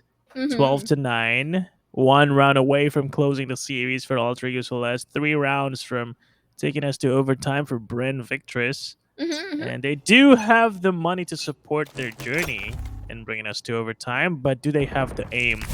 That is very quick TP out. I see the aggression on A short by Alexi, but then she TP'd straight out, and this might work in her favor. Never mind. Enry says, you know what? I know where you are. I know where you TP'd out to, and then the spike. No, the paint shell doesn't matter, and Enry will pop that showstopper after that kill, and will secure this A side even further. And well, there is that alarm clock. Does not detect anyone on the right side. And again, Mikasi, are you going to be disciplined enough to check this corner? Neri is so busy killing 3 people in A side. The last 2 players remaining on a market. They're not. Look at Ultra Celeste. They are hungry for these last 2 kills, and maybe that's to their demise because the showstopper is available. But then Yumi will be able to flick up in the air and get the last kill to win the series. For Alter Ego Celeste, the defending queens prevailed. Still being able to take their crown in their heads here as they prove the reason why they are the dominating queens from last year and up until here, currently in our upper brackets for the FSL Open 2. Again, we applaud you, everyone. But again, I would also like to commend Bren Esports Victress.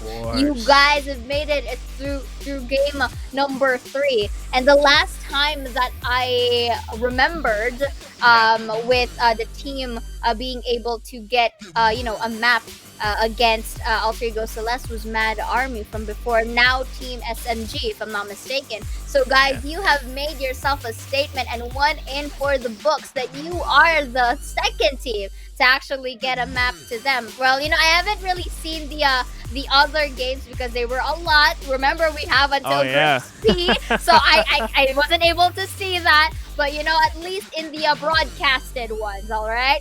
So here we do have the scoreboard. Sleepy, why don't you take it away?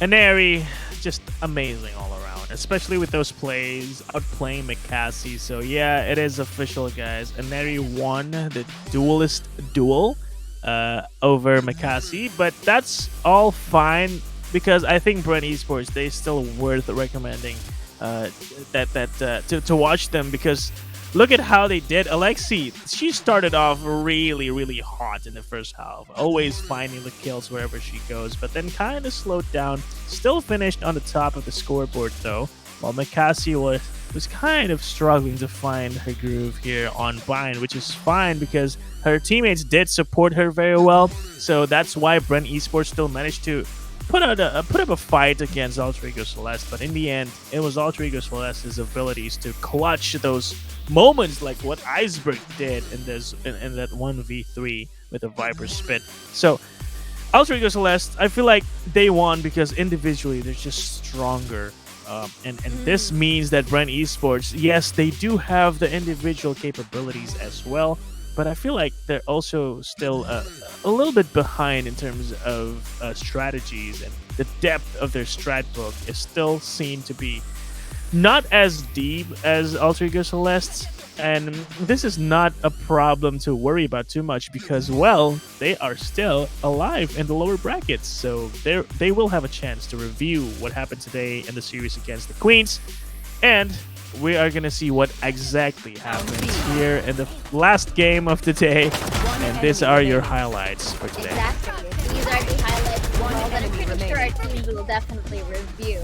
And right now, we do see Neri still living up to the name of how she pops off as she uses the raid. Mikasi, however, is also showing some light with that showstopper. So Ayumi takes something from Alexi and, and he took her down. And here we do see another one where Neri kind of was left in a pinch right there. And Bren Esports just, went for the advantage. Zinnia Weber's also popping off for her own, getting those 2Ks. And, I would like to see this because Alexi, this is one of her highlights. Yes. Oh, wait, here as well? But then it's overshadowed by Iceberg's 1v3. Perfect usage of her utilities. And of course, Ayumi. I mean, she just opened up that next round with a bang. 2 straight kills with 1 charge of Hunter's Fury. And of course, this last round, 5v2, they were just hungry for these last 2 kills, and they got them. And they closed it out 13-9. So Alter Ego Celeste, once again, are still your queens, but it is not over yet. They are in the upper bracket finals, and they will be facing up against a team that will be looking at the brackets later, so you'll find out as well as soon as we are. So yeah, it's been a journey for Brand Esports Victors. It's not over yet for them, so I'm really excited to see even more out of Brand Esports Victors. Maybe even a rematch if they make it all the way to the grand finals later, or maybe they're just gonna wait in the lower brackets and Ultra Celeste. Will they be taken down tomorrow by SMG? Because SMG is the team that is advancing to the upper bracket finals after defeating Aresta 2-0. This is yet another rematch that I'm so excited to watch. As we mentioned earlier, former Mad Army, now Team SMG, were able to also steal a map away from Alter Ego Celeste from the past.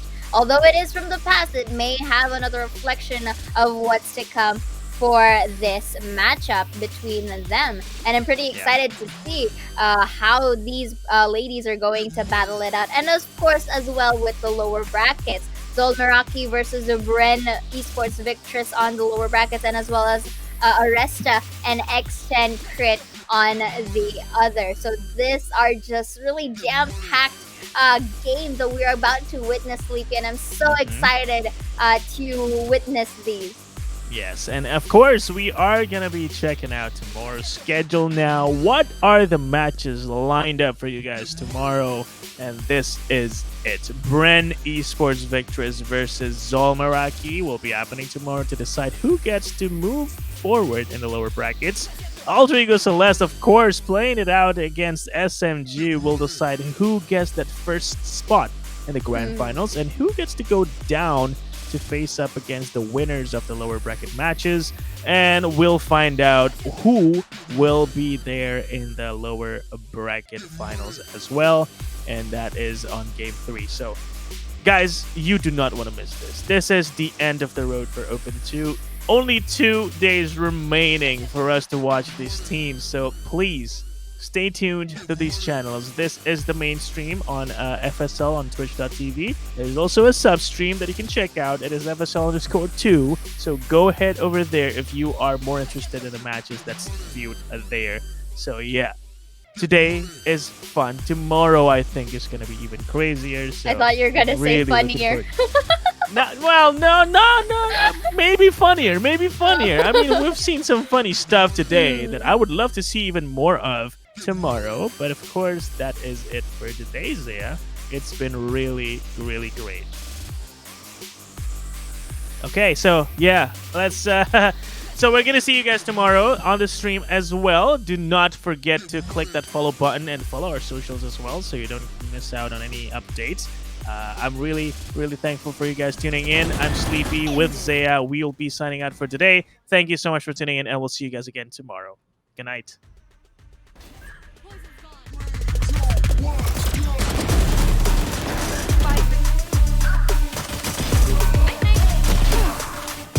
One enemy remaining. Seconds left. 30 seconds left.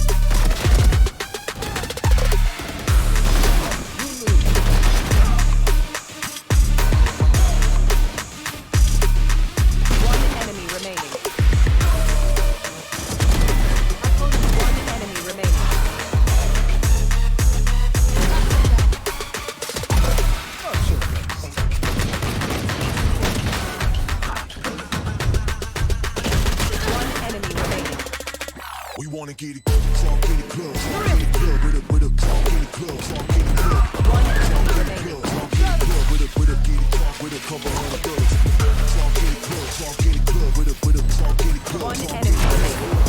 in the club, talk in the club, with a couple hundred thugs. One enemy remaining. Everybody down, everybody down, everybody down here, everybody down, everybody down here, no we get everybody down,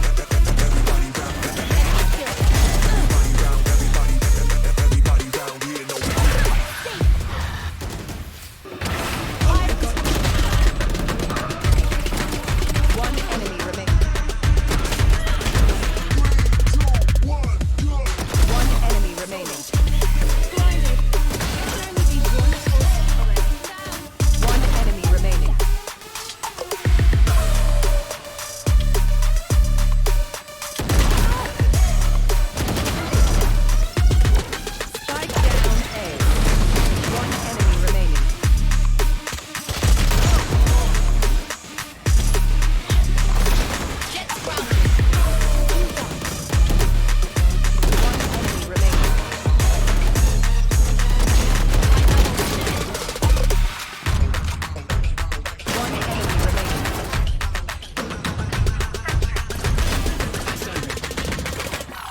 Spike down B.